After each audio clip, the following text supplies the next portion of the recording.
Herkes duyuyor, doğru değil mi? Evet. Bekleyelim mi? Kısaca bir giriş yapalım mı? Hocam şu an 12 kişi olduk. Tamam. İsterseniz ufaktan Tamam. başlayalım. Arkadaşlar merhaba. İsmim Alp Okan Akverdi. İnşaat mühendisiyim. Meslekte 24. yılımıza girdik. Kısaca kendimi tanıtayım. Mezun olduktan sonra karayolları trafik mühendisliğinde işe başladım. Devlet memuru olarak Kayseri, Yozgat, Boğazlayan, Felahiye otoyollarının asfaltlarını döktük. Yol altyapısı, üst yapısı, aşınma ve binder tabakası şeklinde. Sonra kendi işime geçtim. Belli bir süre kendi işimi yaptım. Kendi 11 tane Milli Eğitim Bakanlığı ve Dünya Bankası'ndan aldığım ihaleler oldu. Genelde okul ihaleleriydi bunlar. 28 derslikte okul ihaleleri. Türkiye'nin birçok şehrinde çalıştım. Daha sonrasında e, Adana'yı bilenler var mı bilmiyorum aranızda. Şu anda Rönesans İnşaat'ın çok büyük yatırımı olan Adana Ceyhan Yumurtalık bölgesinde Su Gözü Termik Santrali'nde çalıştım. Daha sonrasında Adana Adliye Sarayı inşaatı, Türkiye'nin en büyük 3. adliye binası, 39 bin metrekare alanda yapılan Adliye Sarayı inşaatı. İş bitimi sonrası Mersin Şehir Hastanesi'ne geçtim. Mersin Şehir Hastanesi'nde şantiye şefliği yaptım. Orası da 460 bin metrekare bir inşaat alanına sahip. Biliyorsunuz da ya da duydunuz mu bilmiyorum. Türkiye'nin 32 tane şehrinde yap işlet devlet modeliyle şehir hastaneleri yapıldı. Genelde tip proje bunlar. Hep projeler birbirine benzer. Sadece farkları yatak sayıları. Mesela Mersin Şehir Hastanesi 1170 yataklıydı. Adana Şehir Hastanesi 1250 yataklı. NKY projenin çizdiği tip projeye biraz önce de dediğim gibi Türkiye'nin 32 şehrinde yapıldı. İçtaş inşaattaydı. Bünyesinde çalışıyordum. Onun iş bitiminden sonra Adana merkeze geldim. Yine kendim bireysel olarak kendi inşaatlarımı yaptım. Adana bölgesinde Gündoğdu Holding Merkez Yönetim Binası, kıyı rezidans projeleri. Onun akabinde yine Türkiye'nin en büyük iş merkezi projesi olan Kiza İş Merkezi'nde proje müdürlüğü yaptım. Arkasından yine bir yapı denetim firması kurduk ve orada devam ettik. Orada müşavirlik ve denetleme hizmetlerinde bulundum. Daha sonrasında da şu anda da kendi işimizi yapmaya devam ediyoruz. Geçen yıllarda endüstriyel bina inşaatlarında faaliyet gösterdik. İşte PepsiCo Çorlu fabrikası, işte İzmir Dimes, işte Şempliç e, tavuk üretim tesisleri, kesimhaneler. En son BİM marketlerin ihalelerini almıştık ve şu anda ben endüstriyel proje, endüstriyel bina projelerinde en son yaptığım projelerden bazılarını anlattım size. Yeterli çoğunluk sağlandı mı bilmiyorum. Berfin beni duyuyor musun? Ben direkt webinara başlayayım. İnsanların fazla vaktini de almayayım. Çünkü cumartesi tatilleri vardır. Hocam şu an 20 kişiyiz, başlayabilirsiniz. Tamam. Şimdi bugünkü konumuz arkadaşlar büyük ölçekli projelerde şantiye yönetimi. Herkes ekranımı görüyor mu? Ben ekranımı paylaştım. Burada bir slide çalışması halinde bir 85 slaytlık bir çalışmamız var. Bunu da sizlere layık olabilmek için yine AEC Akademi Mustafa Bey ve Berfin Hanım'la birlikte bu Temmuz ayında ücretsiz, tamamen herhangi bir ücret almadığımız işinin uzmanları Temmuz ayı içerisinde çeşitli günlerde webinarlarda bulunacak. Hepinizin bunlara katılmasını öneririm. Çünkü sizin için çok faydalı olacağına inanıyorum. Burada duyacağınız şeyleri ben 2002 yılında mezun oldum. Biz mezun olduğumuzda AutoCAD R14 daha yoktu. Yeni çıkmıştı. Sizin avantajınız işinin ehli ve tecrübeli olan hocalardan, profesyonellerden daha kendi başınıza zaman alarak öğreneceğiniz şeyleri daha kısa sürede, daha profesyonelce öğrenmenize vesile olacak ve burada kendinize çok şey katacağınıza inanıyorum. Şimdi büyük ölçekli projeler. Büyük ölçekliden kasıt bir iki bloklu bir bina şantiyesi değil veya tek blok bir apartman inşaatı değil.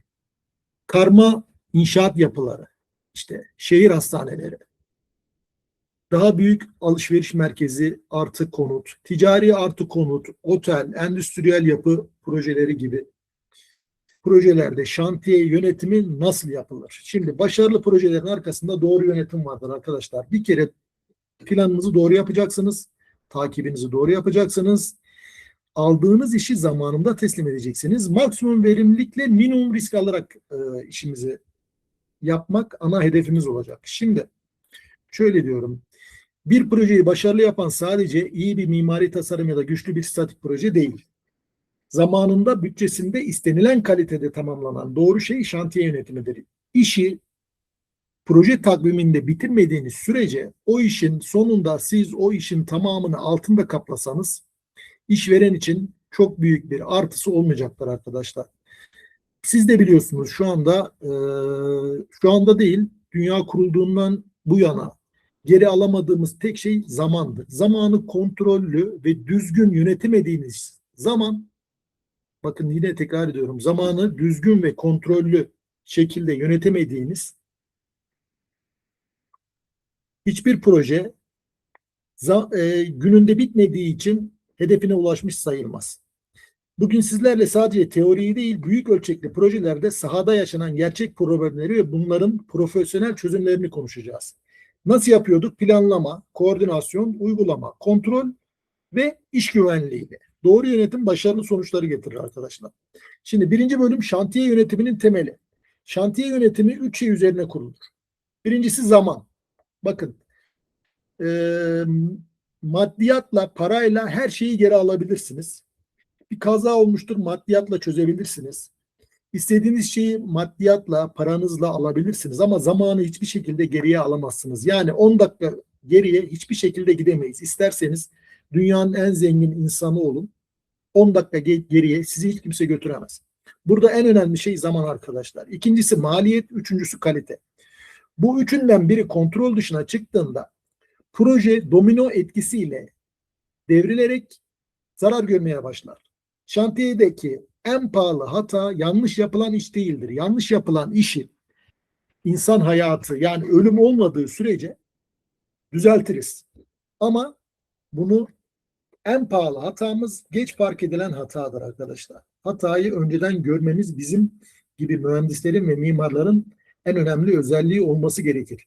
İkinci bölümü iş programı oluşturma ve Gantt mantığı. Burada şu anda biraz ileriki süreçteki slaytlarda da göreceğiniz üzere bunların daha kapsamlı bahsedeceğiz. Bir şantiyede her iş kendiliğinden ilerlemez. İmalatın bir başlangıcı, bitişi ve birbirine bağlı olduğu başka imalatlar var. İş programı da bu ilişkileri görünür hale getirir arkadaşlar. Yani iş planında neyi ne zaman nasıl yapacağınızı görmeniz lazım projeye başlamadan. Şimdi Gantt mantığı ne arkadaşlar? İş akışı. Bir iş akışı oluşturuyorsunuz. 6 tane değişkeni var bunun. Kaynağı, süreci, planlaması, işlerin birbirine olan bağlılıkları, kritik yol ve zaman yönetimi arkadaşlar. Şöyle devam edeyim ben size. Gantt mantığı nedir? İş programı oluşturma ve Gantt mantığı arkadaşlar. Aslında mantık çok basit. 6 tane ana kolu var bunun. Planlıyoruz, organize ediyoruz, zamanlıyoruz, kontrol ediyoruz ve tamamlıyoruz arkadaşlar. Doğru plan, doğru yönetim başarılı projedir arkadaşlar. Gantt diyagramında proje süresince yapılacak tüm işlerin hangi tarihte başlayacağını, o işin ne kadar süreceğini ve ne zaman biteceğini gösteren bir zaman planı. Bunu basitçe söylemek gerekirse şantiyenin yol haritasıdır arkadaşlar. Bugün ne yapılacak sahada? Gelecek hafta ne yapılacak? Hangi ekip sahaya hangi tarihte girecek? Hangi iş bitmeden diğeri başlamayacak? Bunların hepsini tek bir ekranda gördüğümüz MS Project ve Primavera P6 gibi şu anda bizim içinde bulunduğumuz akademinin de bu eğitimleri verdiği diyagram diyebiliriz arkadaşlar. Zaman planlaması, ekip ve kaynak koordinasyonu, verimlilik ve kontrol, maliyet ve risk yönetimi, doğru karar ve doğru takip arkadaşlar. Başarılı bir şantiye yöneticisinin bilmesi gereken. Şimdi Gantt şeması ne arkadaşlar? Ekranda gördüğünüz gibi aktiviteler solda yazıyor. Üst tarafta proje takvimi bulunuyor. Hangi yılın hangi ayı? Üçüncü aşamada her iş süresi kadar uzanan bir çubukla, mesela şantiye kurulumu birinci sıradaki, arkasından kazı işleri, bu yani kabaca sıralanmış. Burada detaylara girilmedi. Şantiye kurulumu kazı, temel, betonarme, kolon, kiriş, döşeme, duvar örme, sıva şeklinde devam ediyor. Hangi işin süresi ne kadar? Bir çubukla gösteriliyor. Excel'de bunu kendiniz de yapabilirsiniz ama şu anda hazır yazılımlar var. Bunları çok profesyonelce yapan. Çubukların sıralanışı işlerin zaman ilişkisini ortaya koyuyor arkadaşlar. Bakın orada görüyorsunuz şu anda. Bu şantiyede ne yapılacak? Tüm işleri görünür hale getiriyoruz. Ne zaman yapılacak? Yani hangi imalat ne zaman başlayacak, ne zaman bitecek? Bu imalatı kim yapacak? Ekiplerin çalışma ve zamanlarını planlıyoruz. Projeyi kontrol altına alıyoruz. Gecikmeleri önceden görerek tedbir alıyoruz arkadaşlar. Devam ediyorum. Büyük ölçekli projelerde neden Gantt kullanılır? Örneğin 25 bin metrekare bir fabrika projesi, endüstriyel bir fabrika inşaatı düşünelim. Burada kabaca sıralıyorum. Harfiyat, altyapı, kalıp, demir, beton, çelik montaj, cephe, mekanik tesisat, elektrik, yangın tesisatı, çatı ve ince işler şeklinde. Tabii bunları ana hatlarıyla yazdık. Bunları bir plan halinde hangi için ne zaman başlayacağını, ne zaman bittiğini ekran üzerinde görmemizi sağlıyor. Eğer bu planlamayı yapmazsak ne olur? Bir ekip diğerinin alanına girer. Yani bir yerde betonarme kalıp çakılırken aynı yerde başka bir imalat daha, başka bir ekip o imalatın önünü kapatır veya karmaşa çıkar. Vinç kullanımında çakışmalar yaşanır, malzeme yanlış zamanda gelir, işçiler bekler, süre uzar, maliyet artar arkadaşlar. Doğru zamanlama, doğru ekip planlaması, doğru malzeme yönetimi, zamanında teslim ve maliyet kontrolü bizim için en önemli işlerden biridir arkadaşlar. İş programını hazırlarken nelere dikkat etmeliyiz? Şimdi doğru plan, güçlü proje arkadaşlar. Karmaşık bir büyük şantiye olduğu için bir karmaşa var burada. Örneğin Mersin Şehir Hastanesi'nden bahsedelim. 460 bin metrekare bir alan ve 1300 tane işçiyle çalışıyorduk. 1300 kişinin çalıştığı bir alan düşünün. Burada karmaşayı planlamamız gerekiyor, basitleştirmemiz gerekiyor, başarıyı da hızlandırmamız gerekiyor. Profesyonel bir iş programı hazırlanırken sadece imalat sürelerini yazmıyoruz arkadaşlar. İş kalemlerinin gerçekçi süreleri, adam saat hesabı. Mesela kalıp çaktırıyorsak bir kalıp işçisinin bir günde kaç metrekare kalıp çakabileceği.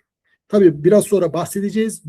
Biraz ileriki süreçteki slaytlarda metrajdan bahsedeceğiz. Doğru metrajla bunları yapıyoruz. İkincisi iş gücü kapasitesi, ekipman ve vinç planlaması.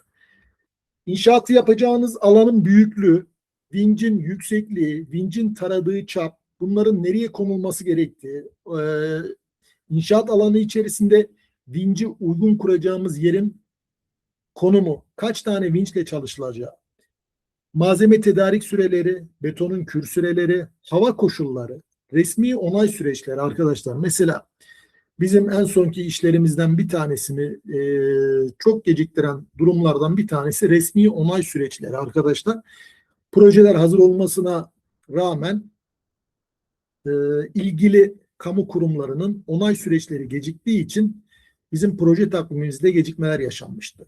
Tabii onay süreçleri geciktiği için hava koşulları da etkili oluyor. Siz yazın başında Mayıs ayı gibi inşaata başlıyorsunuz. Kasım gibi falan hava şartları değişiyor. Açık alanda çalışıyorsanız işin içerisine yağmur, kar, dolu gibi etkenler başlıyor. Sonra işi yapacak olan alt yüklenicilerin giriş çıkış tarihleri ve kritik teslim tarihlerini kontrol etmemiz, doğru zamanlamamız, doğru şekilde zamanlamamız, doğru koordine etmemiz ve başarılı projeye ulaşmamız. Burada da iyi planlanmış bir iş programı var ise eğer beklemeyi azaltır, çakışmaları önler, çakışmalardan bahsedeceğiz. Maliyeti kontrol altında tutar, süreyi kısaltırız arkadaşlar. Bir örnek verelim. Diyelim ki radye temel betonu dökeceğiz. Bunun öncesinde mutlaka tamamlanması gereken işler var. İlk önce ne yapıyoruz? Harfiyat. Eğer zemin uygun değilse zemin iyileştirme. Zemin iyileştirme yöntemlerini diğer derslerde bahsederiz. Üçüncüsü inşaat devamlı alt kottan üst kota doğru gelir arkadaşlar. Grobeton, arkasına su yalıtımı, donatı montajı, kalıp kontrolü, elektrik topraklama hazırlıkları ve beton dökümü. Burada mekanik tesisatla ilgili alttan bir şey geçiyorsa, temel içerisinde kalması gereken mekanik tesisat, temiz su, pis su, işte tuvalet, kanalizasyon, evsel atık veya e, farklı giderler varsa içinde bırakmamız gerekebilir. Bu işlerden birini tamamlamadan bir sonraki aşamaya geçemeyiz arkadaşlar. Burada da kritik yol devreye girer. Yani siz şimdi harfiyatı yapmadan, zemini iyileştirmeden, grobetonu dökmeden su yalıtımını, zemin eğer bohçalama yapıyorsak, su yalıtımı dediği bohçalama, eğer grobetonu bohçalıyorsak, donatı montajını yapıyoruz, kalıbı kontrol ediyoruz, ölçüleri kontrol ediyoruz, akslarını kontrol ediyoruz, donatı içerisindeki donatıyı kontrol ediyoruz. İşte alt donatı montajı, montaj donatı, zımba donatıları, alt X yönü, alt Y yönü, sehpalar, ilave donatılar, üst donatılar, bunların akslarında olup olmadığı, zımbalama donatılarının, şapoların usta diliyle doğru yerde olup olmadığını kontrol ediyoruz. Sonra topraklama şeritleri 3,5'a 30 genelde galvanizli şerit olur. Bunların doğru şekilde çekilip çekilmediği, baralarla eş potansiyel baralar için hazırlık yapılıp yapılmadığı, arkasına betonu döküyoruz. Şimdi bu beton döküldüğü anda bundan önce yapılan bütün işler beton içinde kalıyor arkadaşlar.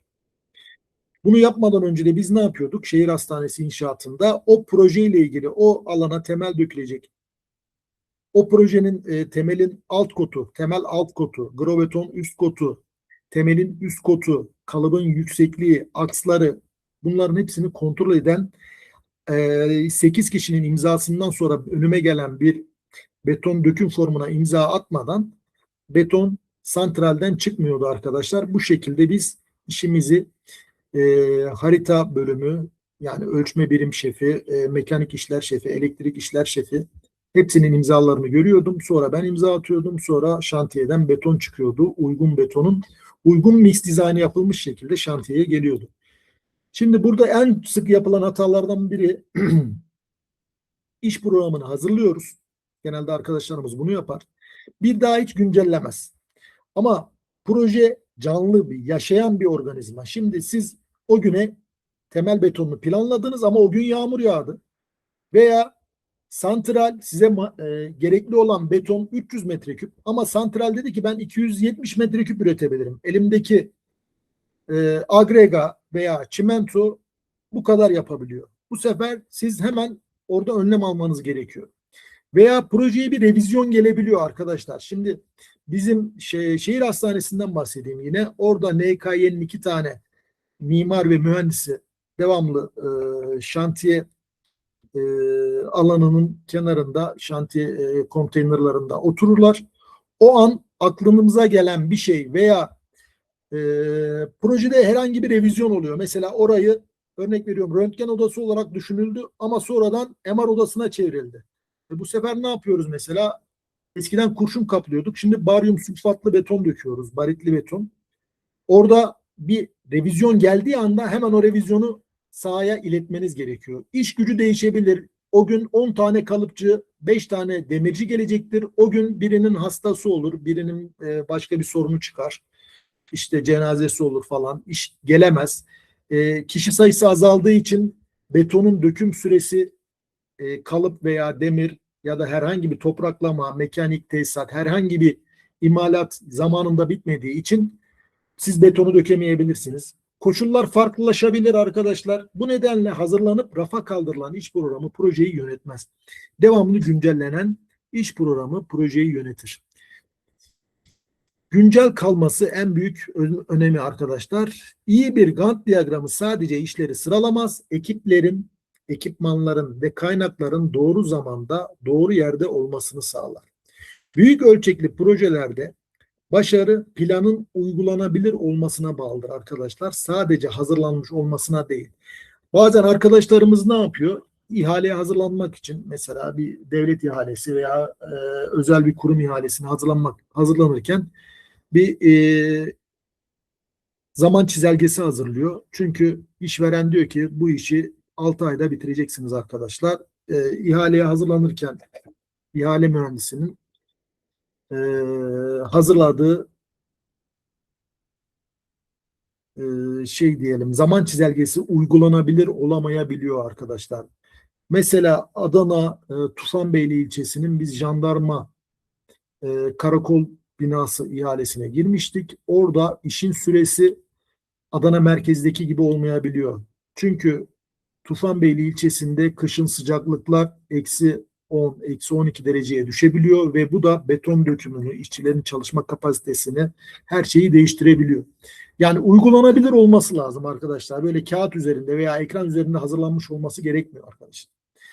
İkincisi, her satır bir işi, mesela burada gördüğünüz örnek Gantt diagramında zaman çizelgemiz var. Üstteki satırlar, aktiviteler var. Çubuklar için başlangıç bitiş tarihlerini gösteriyor. Bağımlılıklar dedikleri oklar var ya, şurada gördüğünüz okları görüyorsunuz arkadaşlar. Şurada 4 ile 5'in arasında, 5 ile 6'nın arasında. Burada mesela harfiyat bitirmeden zemin iyileştirmeyi yapamıyorsunuz. Zemin iyileştirmeyi yapmadan grobetonu dökemiyorsunuz.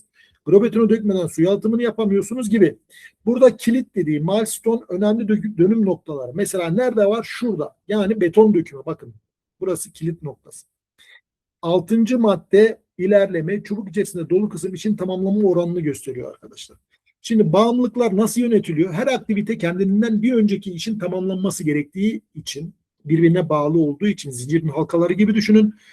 Doğru tanımlanırsa gecikmelerin etkisi önceden görülür. Kritik yol üzerindeki işler gecikirse proje bitişini etkileyen işlerdir. Bu kritik yol üzerindeki işler dediğimiz, bunlar özellikle takip edilir.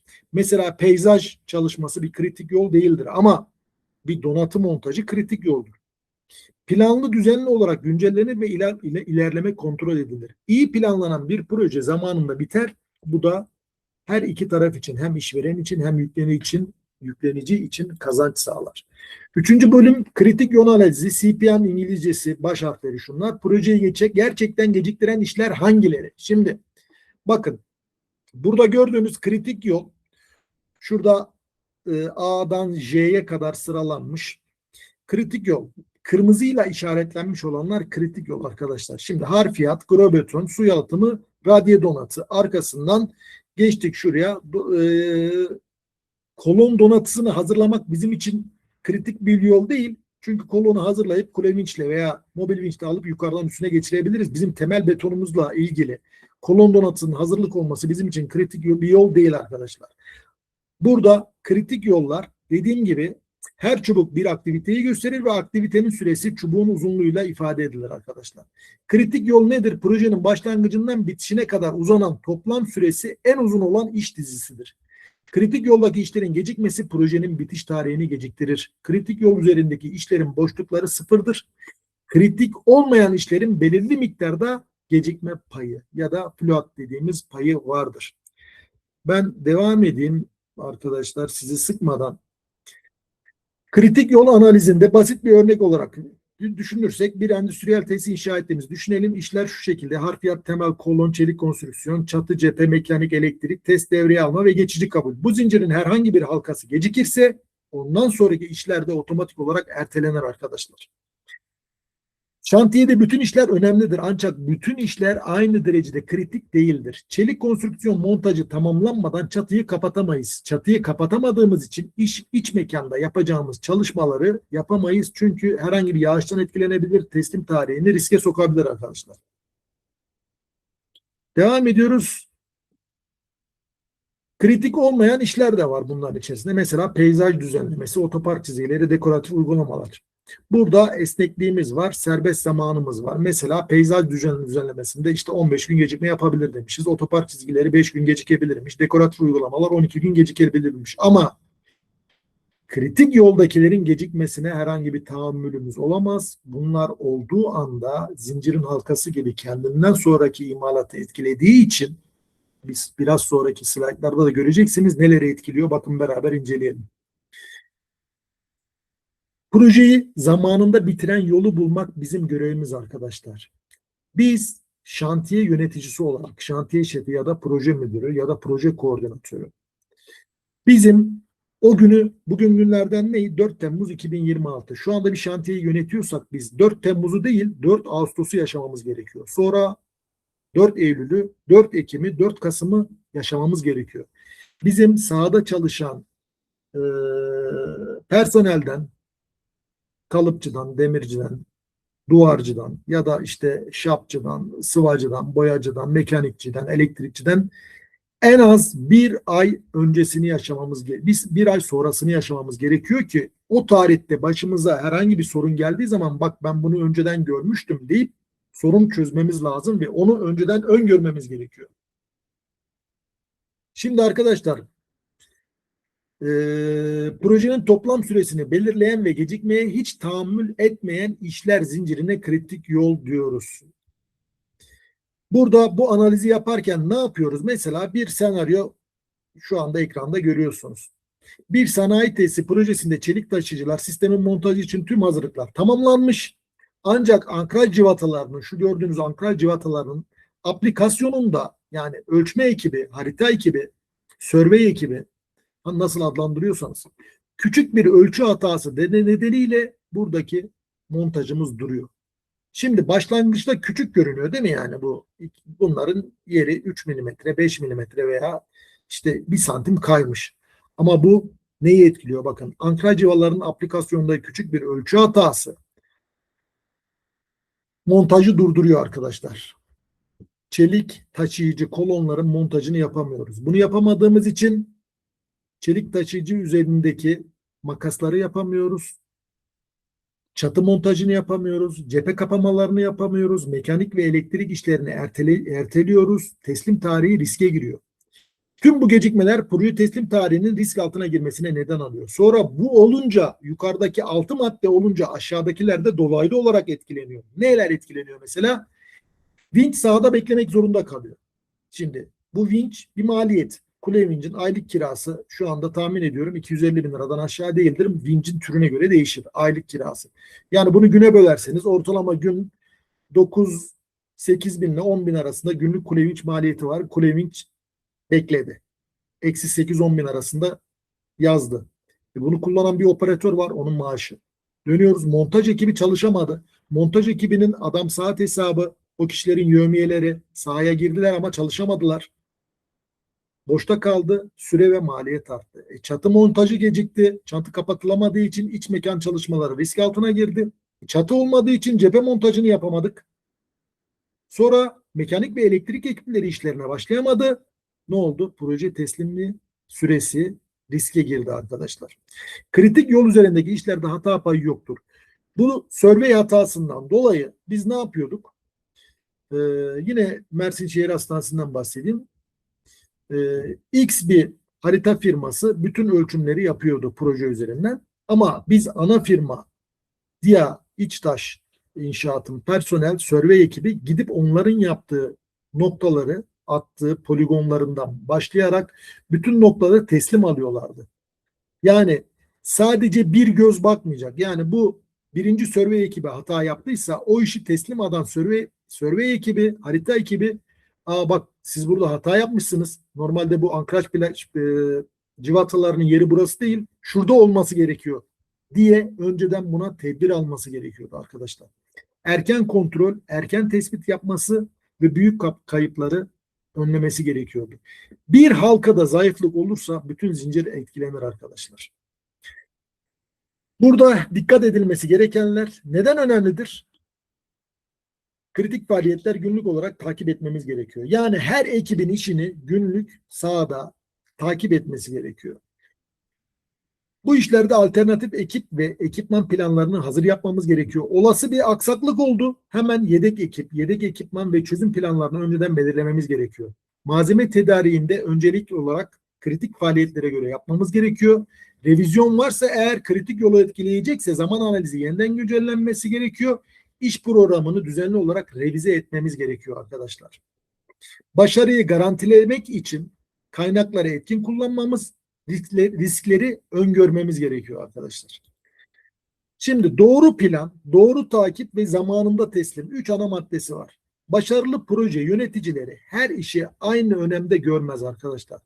enerjilerini, zamanlarını, kaynaklarını kritik faaliyetlere odaklarlar. Şimdi iyi bir proje yöneticisi, proje koordinatörü veya proje müdürü kendi yapması gerektiği işi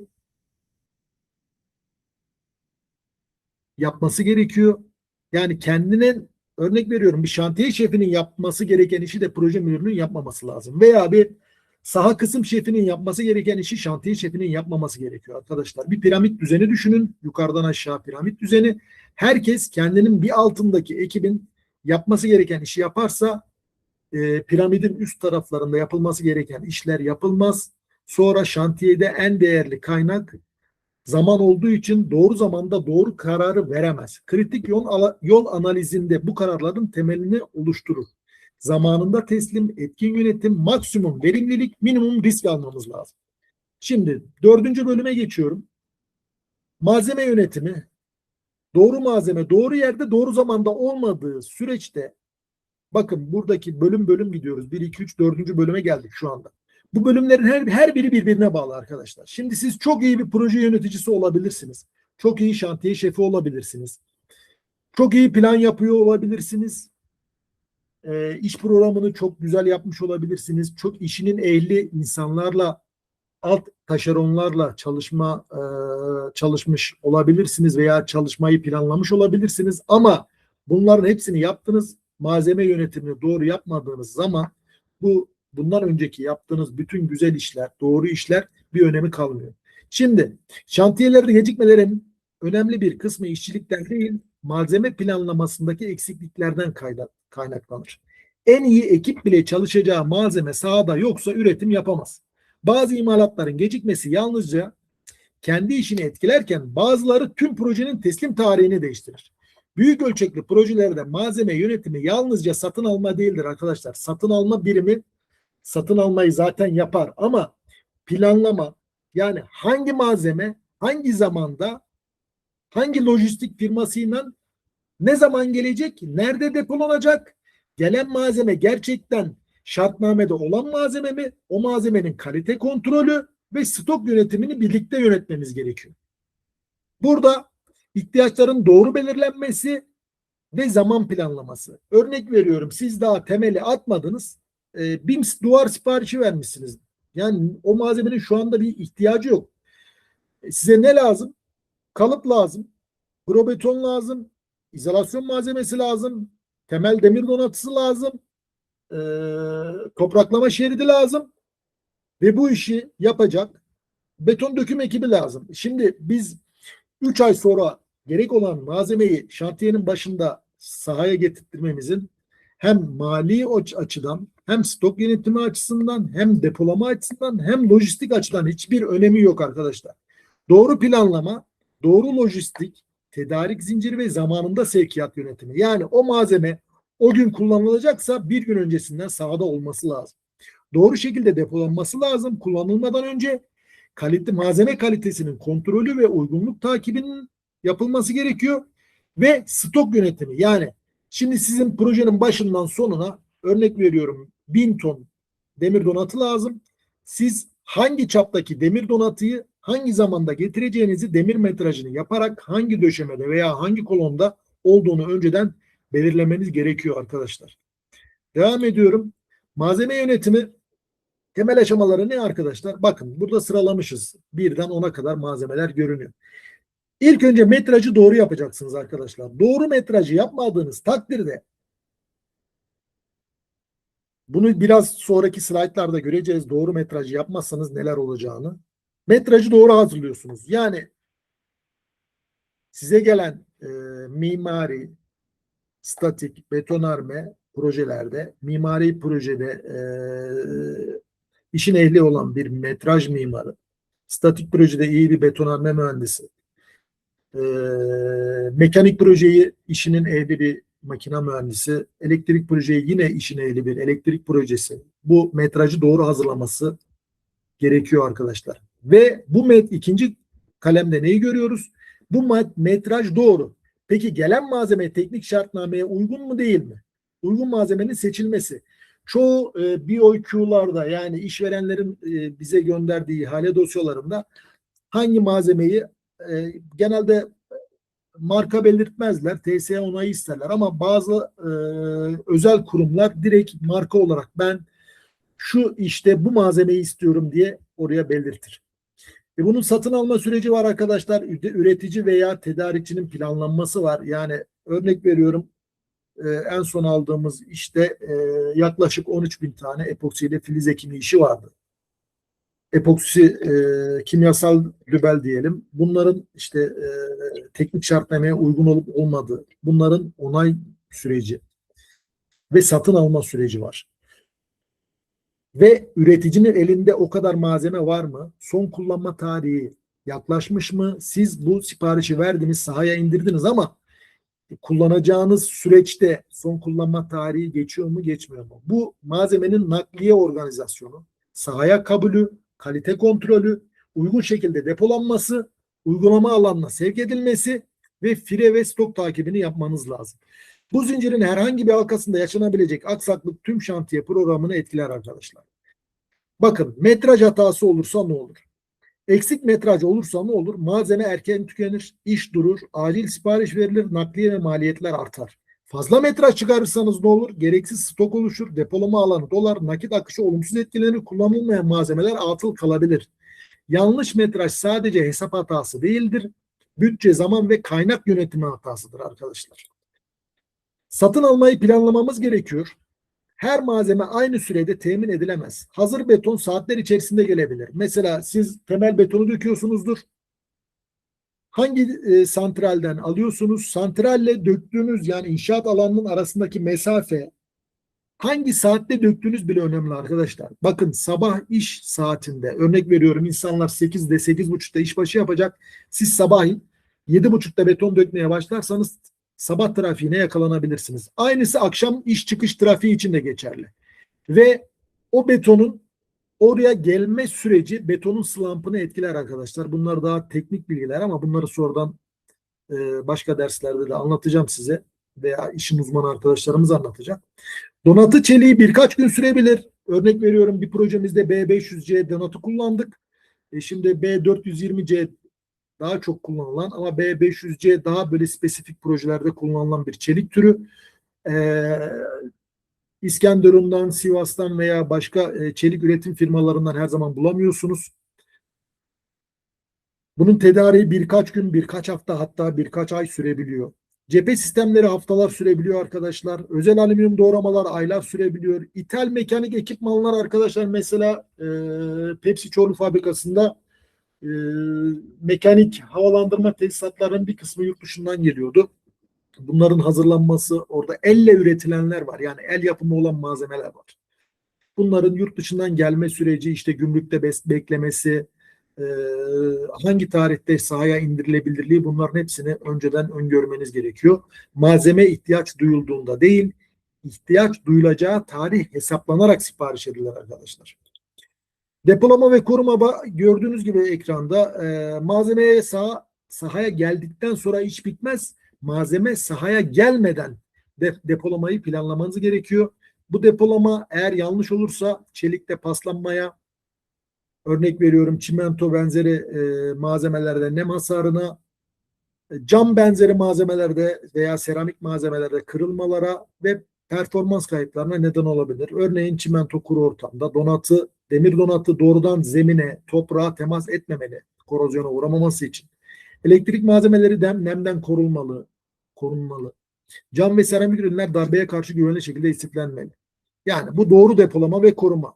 Geçiyoruz. Malzeme kabul kontrolü. Şantiye gelen her malzeme doğrudan kullanılmamalı.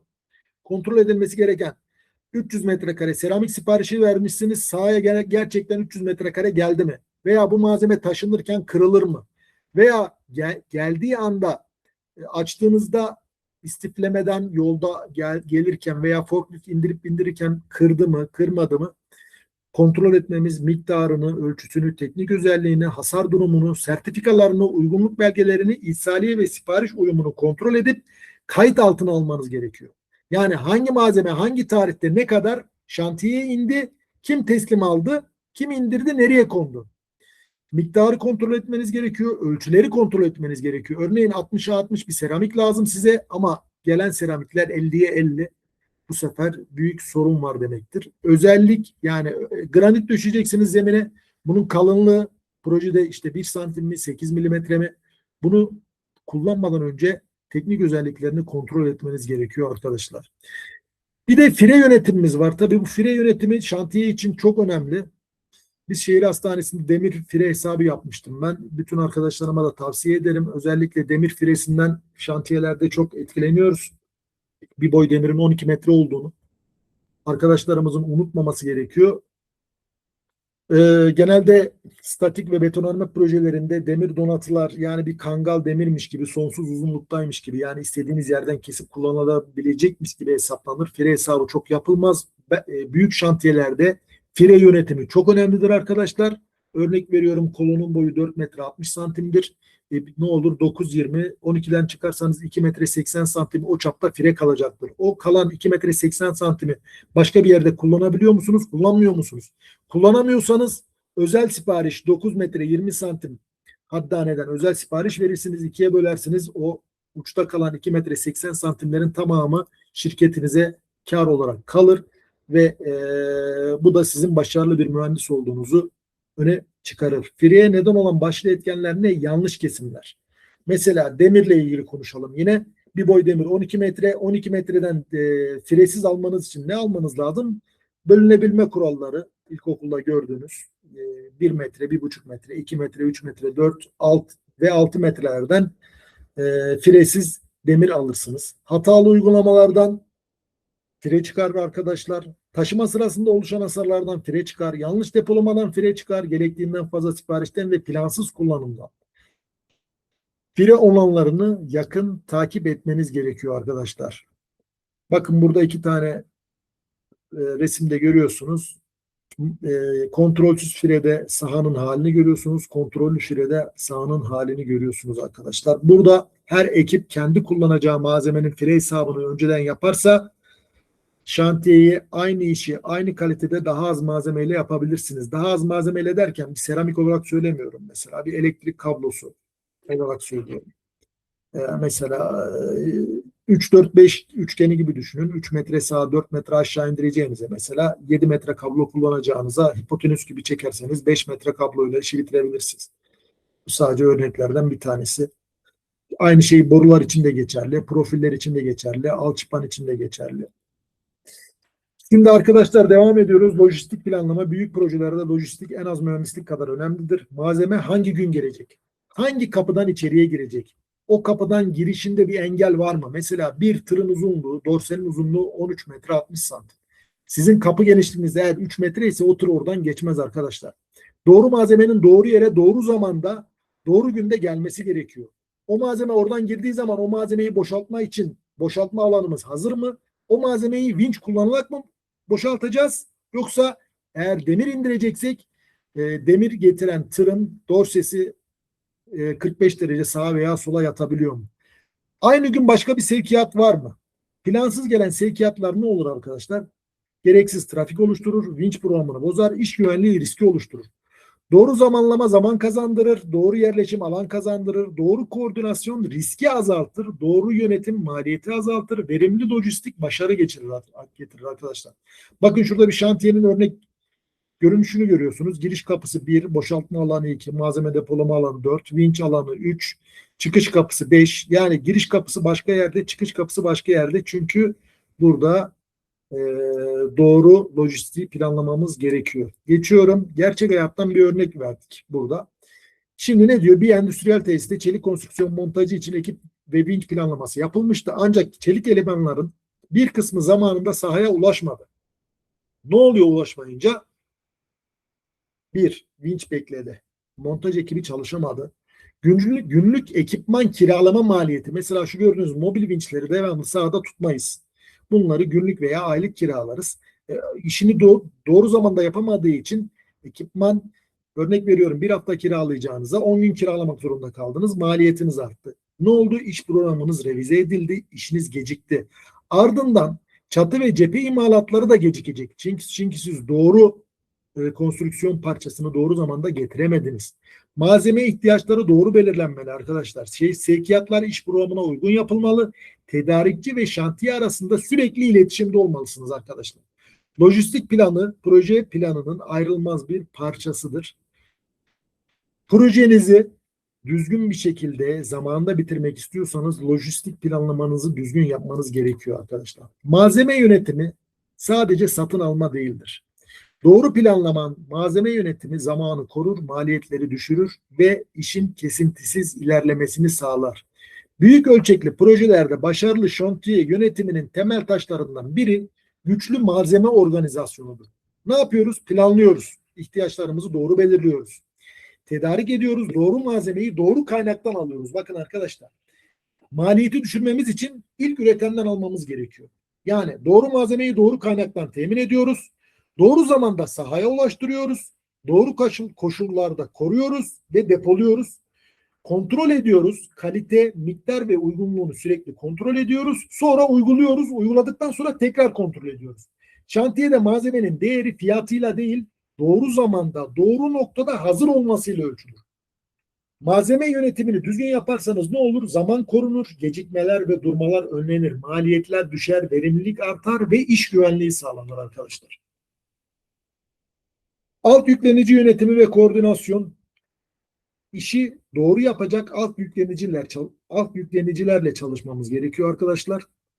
Şimdi koordinasyonun temel adımları burada görüyorsunuz arkadaşlar. Büyük ekipler, büyük projeler, özür dilerim, tek bir ekiple değil, birçok uzman ekibin uyumuyla çalışarak tamamlanır. Burada aynı hedef doğrultusunda çalışacak personelleri bir şantiye yöneticisi olarak doğru şekilde koordine etmek bizim başlıca görevimizdir.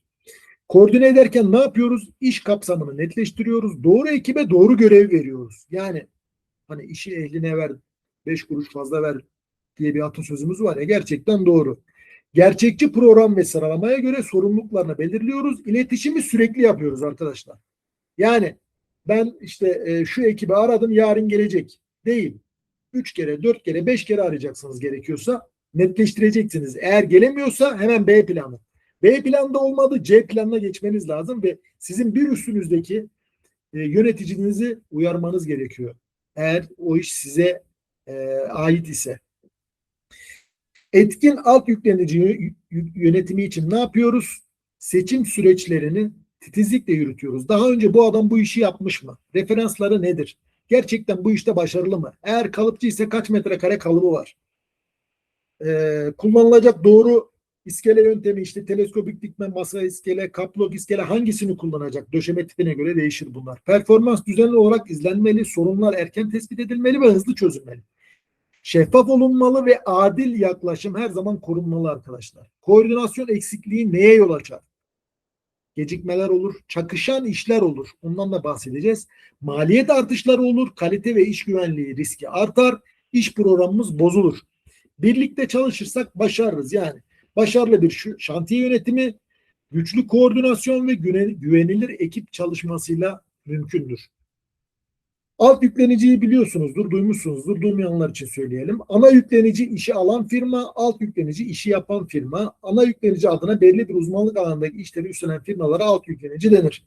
Örnek bir projede aynı anda şu alt yükleniciler görev alabilir. Harfiyat firması, kalıp beton ekibi, çelik konstrüksiyon ekibi, cephe kaplama firması, mekanik tesisat, elektrik tesisat firması, yangın tesisat firması, asansör firması, alçı boya ekipleri, peyzaj firması. Bunların doğru zamanda doğru tarihte sahaya inmesi lazım. Bu ekiplerin birbiriyle uyum içerisinde olması lazım arkadaşlar. Yani işi yapan ekip kendisinden sonra çalışacak olan ekibin işini kolaylaştırması gerekiyor. Devam ediyorum. En büyük hata nedir? Benim işim bitti. Yani benim işim bitti. Benden sonraki ne yaparsa yapsın değil. Bakın burada örnek görüyorsunuz. Elektrik tesisatı geçmediği halde alçıpancı alçıpanı kapatmış. Mekanik boru da geçmemişti. Niye kapattın kardeşim? Ne olacak? Kırma, sökme, yeniden yapım gerekecek. Tavanın tekrar açılması gerekecek. Cephe montajı bitmeden dış cephesi iskelesi sökülürse ne olur? Montaj ve bakım çalışmaları aksar. İyi koordinasyon için doğru yaklaşım. Tüm disiplinler arasında önceden iletişim kurulmalı. İş sıralaması ve liste teslim noktaları net belirlenmeli. Her aşama bir sonraki işin ihtiyaçlarını karşılamalı. düzenli koordinasyon toplantıları yapılmalı. Günlük, haftalık ve aylık toplantılar yapmanız gerekiyor. Kontrol edilmeden işi kapatmamanız gerekiyor. Sen elektrik ekibi, nerede senin şantiye şefin? Burada.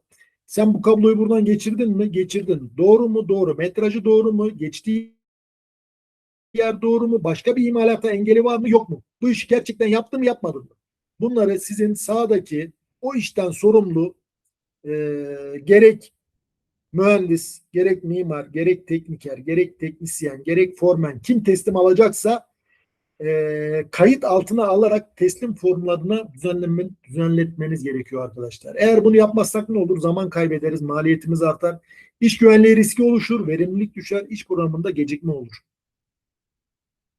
Geçiyoruz. Koordinasyon toplantılarının önemi. Bu hafta hangi işler tamamlanacak? Gelecek hafta hangi ekip sahaya girecek? Bir sonraki disiplin çalışmaya hazır mı? Mesela ekip sahaya gelecek ama bu ekibin evrakları hazır mı? SSK girişleri var mı? İş güvenliği eğitimi aldı mı? Ee, gerekli doktor muayene kontrolleri yapıldı mı? Yani ekip gelecek gelmeye ama adam geldi şantiyenin kapısında 3 gün beklerse sizin için bunun hiçbir avantajı kalmaz. Ekip sahaya gelmeden yapması gereken iş güvenliği ile ilgili veya seçle ilgili yapması gerekenler yapılmış mı? Malzemeler zamanında gelecek mi? Malzeme zamanında geldi ama saha içerisine girecek olan taşıyıcı, tır, kamyon neyse muayenesi yok. Nasıl girecek içeriye? Giremez. Bunun periyodik muayenesi var mı?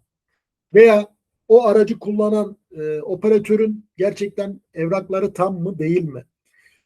Çakışan çalışma alanları var mı? Siz orada herhangi bir iş yapacaksınız. Mesela o bölgede beton dökeceksiniz, mikseri kuracaksınız. Arkasından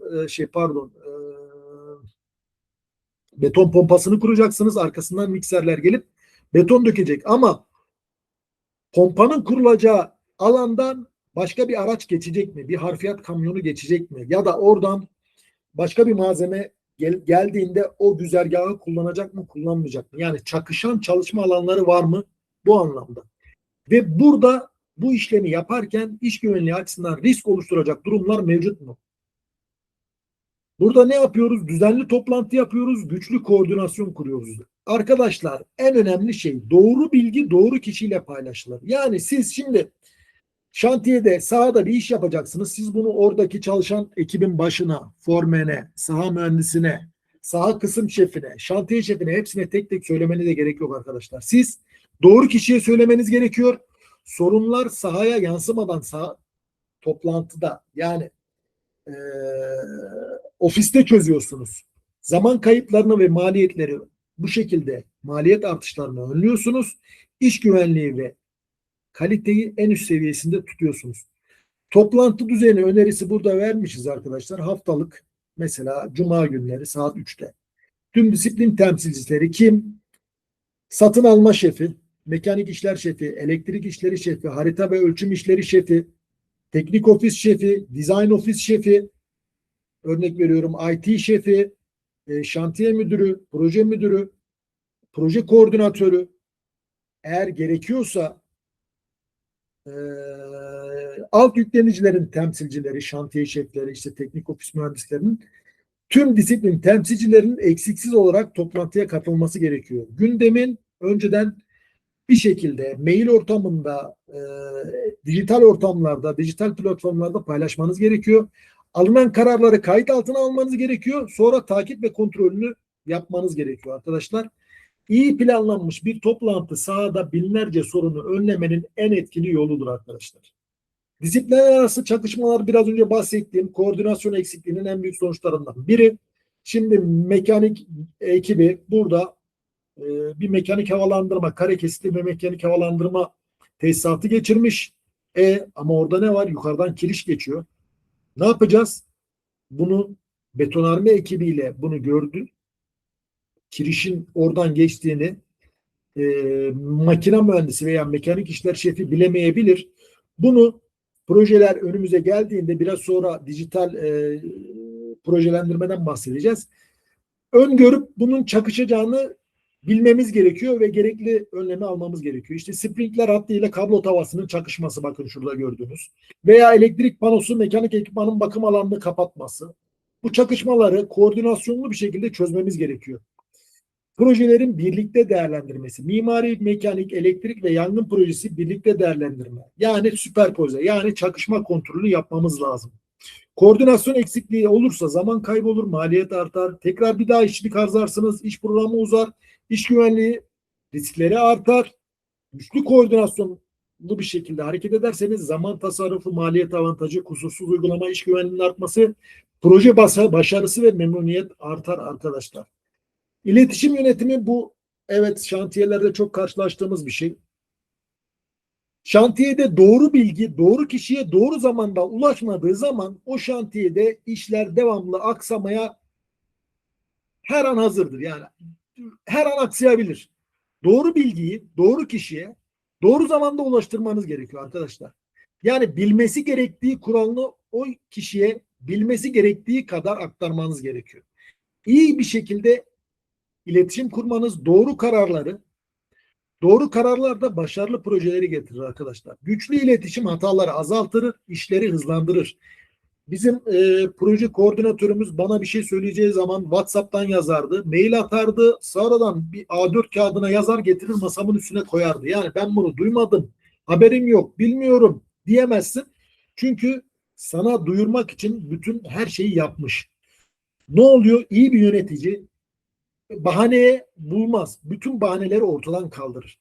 Ne yapar? Günlük saha raporları hazırlattırır. Toplantı tutanakları oluşturur. Revizyonları yazılı olarak paylaşır. Sahaya bir revizyon projesi veriyorsanız, bir projede revizyon geldiyse, örnek veriyorum, revizyon 5 geldiyse sahadan revizyon 4'ü toplattırın arkadaşlar. Ya biz işte bunu vardı elimizde, buna göre yaptık, yok. O revizyonu vermeden önceki revizyon, sahada hangi revizyonlar varsa hepsini toplattırmanız gerekiyor. Başımıza geldi. Kardeş sen bu demiri böyle yapmışsın. Niye böyle yaptın? İşte o işin formeli. İşte şefim biz elimizde bu proje var. Ya bu projeye revizyon geldi. Bizim haberimiz yok. İşte bu profesyonel bir iletişim sisteminde olmaz. Talimatlar kayıt altına alınır. Bak talimat formu arkadaşlar şurada gördünüz. Verilerin tüm talimatları yazılı olarak ben bunu sana söylemiştim. Yok sen bana söylemedin. Ben duymadım falan yok. Kayıt altında veriyorsunuz. Fotoğraflarla ilerlemeyi belgeliyorsunuz. Kayıt altına alınan iletişimde ne olur? İş takibi kolaylaştırır. Süreç şeffaf şekilde izlenebilir. Zaman kaybı önlenir, sorumlulukları netleşir. Ya ben yapmayacaktım, işte bu benim görevim değil de bu niye işte Mehmet yapacaktı, Ahmet niye ben yaptım falan anlaşmazlık durumlarında dayanak oluşturur. Doğru kişiye doğru kanaldan ulaş. Net, açık ve anlaşılır şekilde iletişim kur. Bilgiyi zamanında paylaş. Zamanında paylaşılmayan bilgi, doğru da bilgi olsa olmaz arkadaşlar. Arkadaşlar hemen geliyorum bir saniye.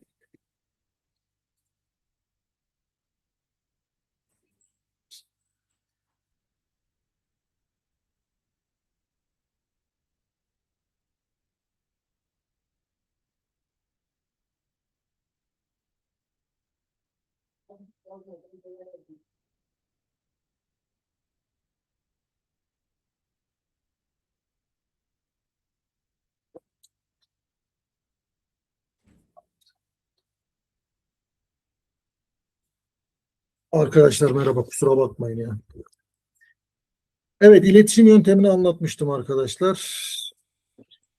Hocam böyle bir es vermişken bir not düşmek istiyorum. Buyurun. Slide'ın yarısına gelmedik sanırım henüz. Şu Biraz anda evet, biraz uzun sürdü değil mi? bir saatten fazla sürdü. Bilgi vermek için sadece söyledim bu arada. Tabii. Bence çok keyifli bir sunum. Muhtemelen arkadaşlar da aynı şeyi düşünüyordur. Sadece sizin de bilginiz olsun diye söyledim. Tamam. Şimdi şu anda kaç katılımcı var bilmiyorum. Sıktık mı arkadaşları? Hocam şu anda 17 katılımcı var. Yaklaşık 60-70 kişi girdi çıktı. Gelip kopan geri gelen arkadaşlar da var. Anladım. Şöyle de yapabiliriz. Eğer sıkıldıysanız bir 5-10 dakika ara da verebiliriz. Devam da edebiliriz. Nasıl isterse arkadaşlar. Sizin yorgunluk durumunuza göre biraz da hocam, yani iyiyseniz bence devam Yok, edebiliriz benim fikrim. tamam, buradan devam ediyorum o zaman. Ben herhangi bir soru cevap kısmına en son geçelim. Ben biraz hızlı geçeceğim çünkü burada 89 tane slide var. Bu bize 3 saat falan sürer. Ben biraz hızlı geçeyim arkadaşlar. Daha Şimdi detaylı. çok kısa bir yorum var. Gayet verimli ilerliyor. Ağzınıza sağlık demiş bir izleyici. Evet, Bence de öyle bu arada. Çok eğitici bir sunum oldu. Teşekkür ediyoruz şimdiden. rica ederim. Rica ederim. Sadece farkındalık yaratmak için girdim Aynen. araya. Bir Kolay saniye. gelsin hocam. Sağ olun. Bir saniye. Hemen buradayım. Tamamdır hocam. Işık biraz az kaldı da. İletişimi de geçiyorum arkadaşlar. Doğru iletişim. Doğru kişiye doğru kanal. Net, açık, anlaşılır ve en önemlisi bakın zamanında paylaşmadığınız bilgi isterse son derece doğru olsun hiçbir önemi yok. Ve yazılı bir şekilde veriyorsunuz. Geri bildirimleri de değerlendiriyorsunuz. Şimdi performans takibi. Alt yükleniciler mesela siz aynı şantiyede 5 veya 6 tane alt yükleniciyle aynı işi yapan alt yüklenicileri kıyaslayabilirsiniz. Örneğin yine tekrar edeyim. T1 Tower, T2, T3 şehir hastanesinden örnek veriyorum yine. Ana firma 1, 2, 3, 4 FTR 5, 6 tane alt yüklenicimiz vardı. Şimdi burada herkes kaba inşaat taşeronu. İşi bölmüştük biz hızlı yapmamız açısından. Şimdi A firması, B firması, C firması ve D firması burada görüyorsunuz. Şimdi bunları değerlendiriyoruz arkadaşlar. Çünkü bu arkadaşları bir sonraki projemizde gerçekten işinin ehli mi, iş programına uyumu, bakın şurada görüyorsunuz. Yüzdesel olarak kaç? İşte A firması %90, B 75, 95, 60. İşçilik kalitesi nasıl? İş güvenliğine uyumu nasıl? Personeli yeterli mi? Revizyonlara uyum hızı nasıl? Teslim performansı nasıl? Sonra burada performans takibi yapıyoruz. Ne almış? Firma C %94 almış. Bakın burada görüyorsunuz. Demek ki C firması bu işi yapabilecek en düzgün firma. Performans takibi burada bizim mühendis ve mimar olarak %94'ü alan firma sizi en az yoran firmadır arkadaşlar. İşinin ehlidir. Dediğim gibi iş programına uymuştur. İşçilik kalitesi çok iyidir. Yani her kim olursa olsun böyle bir firmayla çalışmak ister. Burada teslim performansı çok önemli. Düşük performans durumunda ne yapabiliriz? Şimdi işveren şunu diyebilir. Kardeşim ben bu firmayla çalışmanı istiyorum. Ama o firma da burada gördüğünüz firma D gibiyse eğer %46 puan aldıysa siz de bu ekiple çalışmak zorundaysanız ne yapmanız gerekiyor? Bu %46 alan firma D'yi firma C seviyesine getiremeseniz de firma B seviyesine getirebilmeniz gerekiyor. Bir şantiye yöneticisi olarak. Sorunun kaynağını analiz edeceksiniz. Neden dolayı böyle oluyor? Düzeltici aksiyon planı oluşturuyorsunuz. Belli sürelerde yeniden değerlendirme yapıyorsunuz. Tekrar eden sorunlarda yaptırım uyguluyorsunuz. Kardeşim ekip sayını arttır. Veya şu ekibin iyi değil. Şu işçinin iş güvenliğine uymuyor. Bu işçin düzgün çalışmıyor. Adam saat hesabı diye hesaplarımız var bizim arkadaşlar. Mesela bir demirci bir günde kaç ton demir bağlayabilir? Tabii bu dik dökümlerde değişir, temelde değişir, döşemede değişir ama ortalama siz şeye yazın, arama motorlarından birine yazın, adam saat hesabı diye oradan görebilirsiniz. Tekrar eden sorunlarda yaptırım uygulu. Adama baret taklıyorsun, takmıyordur. Ayağına iş ayakkabısı giy, S3 Safety 3 sınıfı giymiyordur. Ne yaparsın? İşte ceza kesersin, o firmanın hak edişinden kesersin, o kişinin yevmiyesinden kesersin. Veya eğer düzgün çalışanlara ödül verirsin. Bizim ayda bir çeyrek altın veriyorduk. Ödül ve cezayı aynı anda uygularsan ne yapıyorsun? Performansı yükseltebiliyorsun arkadaşlar. Gerçek hayattan bir senaryo yapmışız burada. Ne yapmışız? Projeye uygun montaj, sahada çakışma. Şimdi soldaki gördüğünüz resimde projeye uygun bir montaj yapılmış. Springler, tavalar ve havalandırma kanallarının montajı. Sahada gördüğünüz çakışma kontrolü yapılmamış. Demek ki çakışma kontrolü yapılmışsa bile eğer böyle bir sorun varsa koordinasyon eksikliği var. Yani bu adamların bu imalattan haberi yok. Yani bunu eğer mekanik tesisatçı önce havalandırma kanalını geçirmiş ve elektrikçi bunu görmediyse mekanik ve elektrik firmaları arasında koordinasyon eksikliği var demektir. Ne yapıyoruz? Tamamlanan bir imalatın bir kısmı sökülüyor. Yeni malzeme kullanılıyor, işçilik tekrarlanıyor, teslim tarihi etkileniyor, ek maliyet oluşuyor. Bu durum neden yaşandı? disiplinler arası koordinasyon toplantıları yapılmadıysa, 3D koordinasyon modülü üzerinden çalışma kontrolü yapılmadıysa, shop driving'ler, güzergahlar birlikte değerlendirilmediyse, saha öncesi revizyonlar tamamlanmadıysa bu durum yaşanır. Nasıl önlenebilirdi? Bütün disiplinler bir araya getirilecekti. Bu işi yapacak mekanik, elektrik, işte kaba yapı firması hepsini bir araya getirip bu toplantıyı yapmamız gerekiyordu. Şimdi esas geldiğimiz bölüm bizim akademide de Mustafa hocamın ve diğer arkadaşlarımın anlatacağı 3 boyutlu BIM modeli ile çakışma analizleri yapılmalıydı arkadaşlar. Bakın. Şimdi BIM artık günümüzün vazgeçilmez modelleme sistemi. Bunu birazdan üstünden geçeceğim. Bu çakışma analizini modellemeyi yaparken zaten BIM modeli üzerinde görüyorsunuz. Daha inşaata çivi çakmadan bunu görüyorsunuz arkadaşlar. Koordinasyon sorunları sahaya yansımalıydı. Revize edilen projeler ve güzergahlar tüm ekiplerle paylaşılmalıydı. Saha uygulaması onaylı koordinasyon modeline göre ilerlemeliydi. Bakın ne yazmışız? Koordinasyon sahada değil ofiste çözülürse zaman, maliyet ve kalite kazanılır. Geçtik. Birlikte çalışan ekipler başarılı projeler getirir. En önemli mesaj, iyi bir şantiye yöneticisi beton dökmeyi, çelik monte etmeyi veya tesisat çekmeyi tek başına yapmaz. Bunların doğru sırada, doğru ekip tarafından ve birbirini engellemeden yapılmasını sağlar. Gerçek koordinasyon budur arkadaşlar. Doğru işi doğru zamanda yapacaksınız. Doğru ekibe yaptıracaksınız. Çalışmalar birbirini destekleyecek, riskleri önceden göreceksiniz. Sürekli iletişim ve takip planını canlı tutacaksınız. Koordinasyon ne yapar? Zamanında teslim, maliyet kontrolü, yüksek kalite, iş güvenliği, daha az revizyon, kayıp ve daha güçlü ekip uyumu. Şantiye yöneticisi burada ne yapması lazım? Genel resmi daha geriden görmesi lazım. Yani lokal değil, geneli görmeniz lazım. Planı korumanız lazım, ekipleri yönlendirmeniz lazım. Engelleri kaldırmanız lazım, iletişimi güçlü tutmanız ve hedefe odaklanmanız lazım. Yani devamlı emir veren değil, geri geldiğinde keseri elinize alıp o kalıbı çakmanız lazım veya penseyi alıp bir tane demire bağ atmanız bile ekibi motive eder arkadaşlar. Geçiyoruz. Kalite kontrol ve saha yönetimi. Bu 6. bölüm. Herhalde 8 bölümde bitiyordu burası. Kalite iş bittikten sonra kontrol edilen değil, iş yapılırken inşa edilen bir süreçtir. Doğru uygulama, etkin denetim kaliteli sonuç getirir arkadaşlar. Büyük ölçekli projelerde sonradan düzeltme maliyetleri her zaman çok yüksektir. Bu nedenle kalite kontrol imalatın her aşamasında uygulanmalıdır. İlk önce ne yapıyoruz? Kalite kontrol hangi aşamalarda yapılır? 1. Proje incelerken, malzemeyi kontrol ederken, imalatı önceden kontrol ediyoruz. Donatıları sayıyoruz, kalıbın ölçüsüne bakıyoruz. İmalat sırasında kontrol ediyoruz. Kalıp açıldıktan sonra betonun durumuna bakıyoruz.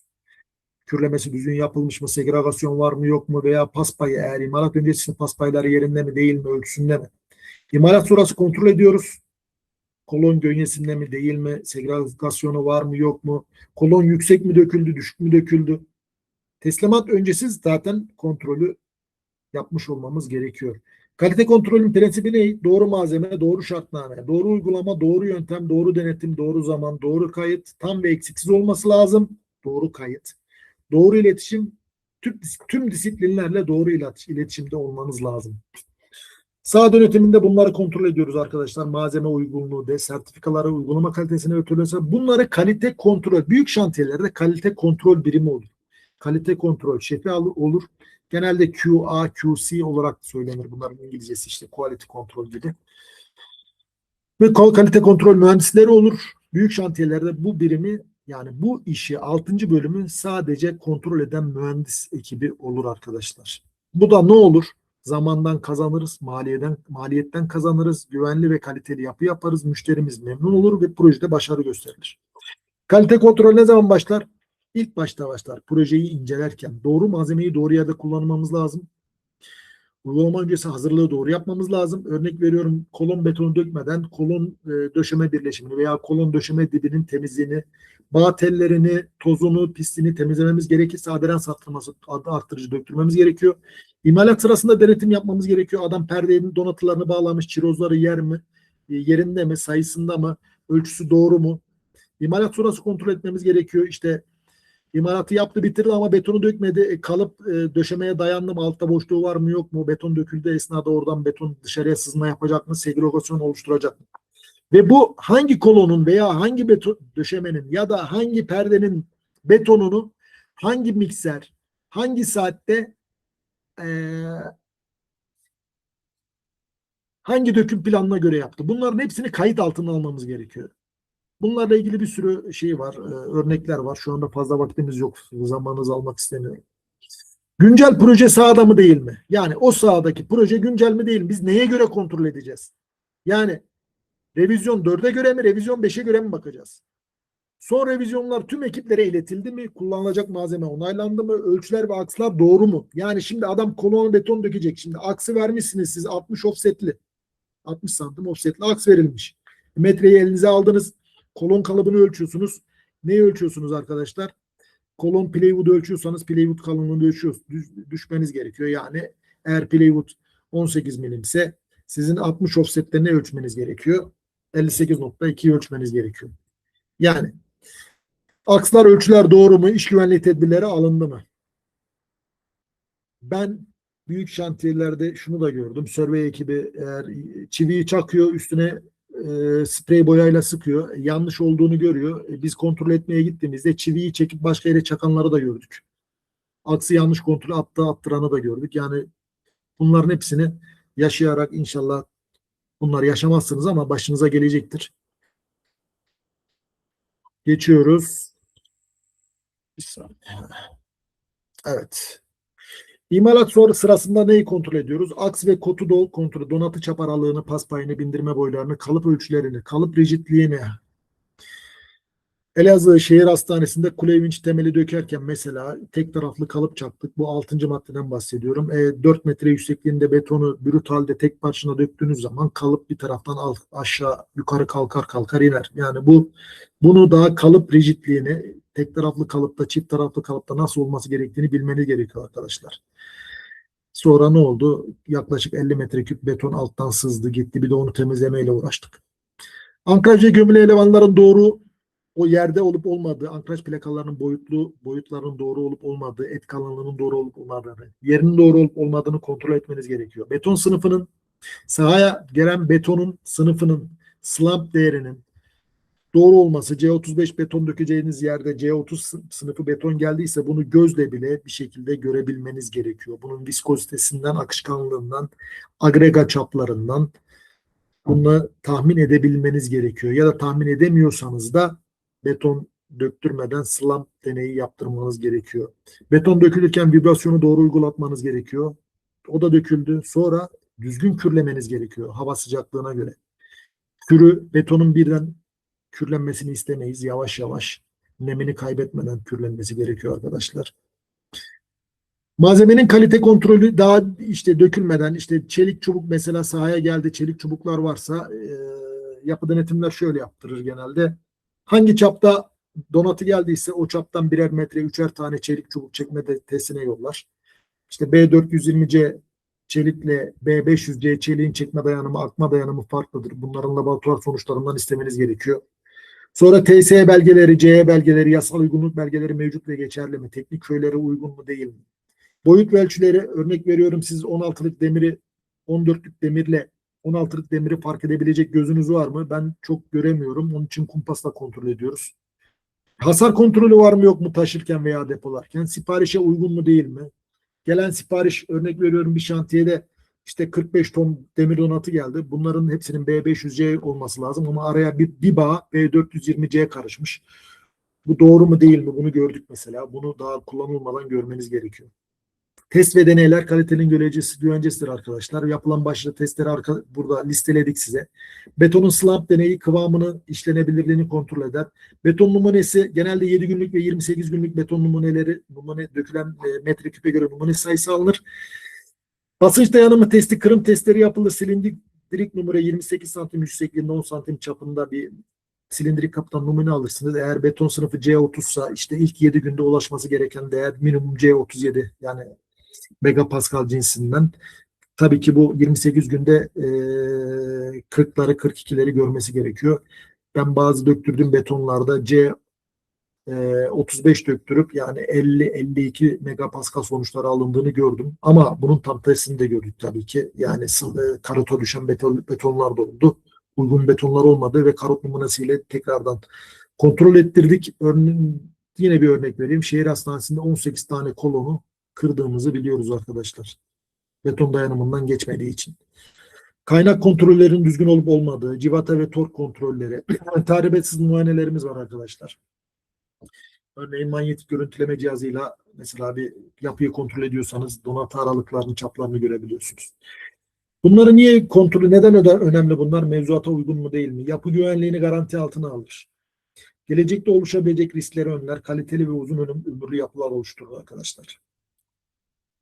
Dokümantasyon ve kayıt genelde bu kalite kontrol birimindendir. İşte dediğim gibi kalite kontrol formları düzenlenir. Günlük saha raporları, beton döküm tutanaklarını teslim alırsınız. Test sonuçlarını arşivlersiniz 7 ve 28 günlük. Malzeme kabul kayıtlarını işte beton üzerinde, demir donatıların üzerinde genelde böyle etiketler olur. Onların kontrolünü ve kayıtlarını tutarsınız. Fotoğraflarla genelde şöyle isteriz biz şantiye yöneticileri olarak. Aynı yerden, aynı saatte veya aynı gün drone çekimi veya fotoğraf isteriz arkadaşlar. Yani şantiye ilerlemesini görmemiz için. Mesela bir müşavirsinizdir veya kontrolörsünüzdür. Başka bir şehirde yapılıyordur o inşaat. Sizin devamlı oraya gitmeniz mümkün değildir. Oranın şantiye şefinden örnek veriyorum. Her gün saat 10'da aynı yerden, aynı açıdan fotoğraf istersiniz. Veya Kulevinç operatöründen yukarıdan şantiyenin ilerlemesinin fotoğraflarını istersiniz veya drone ile çekim yaptırırsınız. Bunları kayıt altına almak için. Burada ne olur? Kalite güvencesini sağlar. Çünkü bu sefer alt taşeron diyecek ki ya bunlar her gün resim çekiyor. İşte bizim işi yavaş mı gidiyor? Planlanan sürede mi gidiyor? Hızlı mı gidiyor? Hata yapıyor muyuz, yapmıyor muyuz de sürekli iyileştirme sağlar. Hukuki olarak da şu olur arkadaşlar. Sözleşmelere uygunluğun ispatı olur. Olası uyuşmazlıklarda koruma sağlar. Bakın biz bu tarihte bu iş döşemeyi dökeceğimizi söyledik ve döktük. Yani bunu kayıt altına almış olursunuz. Denetimlerde ve teslim süreçlerinde güven oluşturur. Örnek veriyorum, o betonu dökeceğiniz gün yağmur yağıyordur. Sizin günlük faaliyet raporuna o günün yağmurlu olduğunu, yağmurdan dolayı betonu dökemediğiniz sizin elinizde bir delil olur ve bundan dolayı herhangi bir ceza yaptırıma uğramazsınız.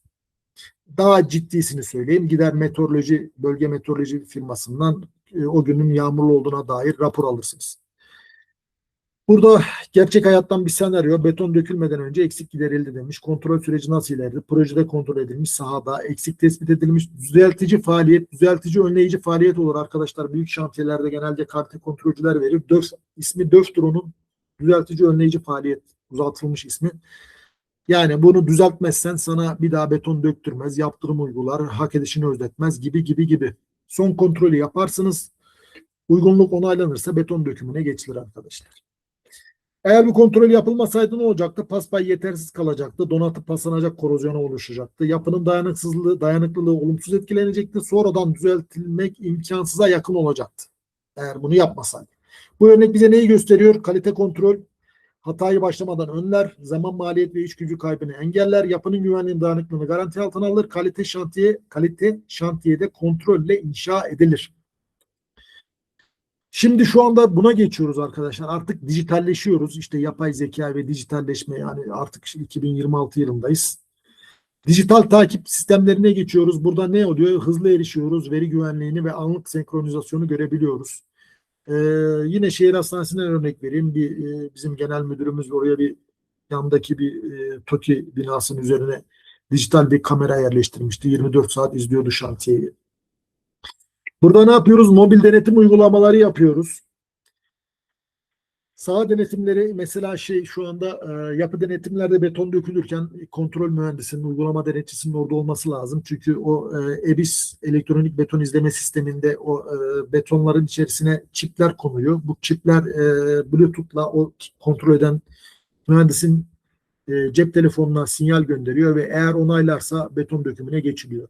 QR kodlu malzeme takibi yapıyoruz. Dijital kontrol listeleri oluşturuyoruz. Fotoğrafla saha raporları ve BİM üzerinden, bakın bu 5. madde, bizim gelecekteki yani inşaat mühendisi veya mimarlar BİM bu modelleme sistemini eğer öğrenmezse kendi emsallerinden geride kalır ve zor iş bulur arkadaşlar. Yani gelecek BİM üzerinde, şunu yakında belediyeler, resmi kurumların tamamı BİM üzerinden projelerin onaylanmasını isteyecekler sizden.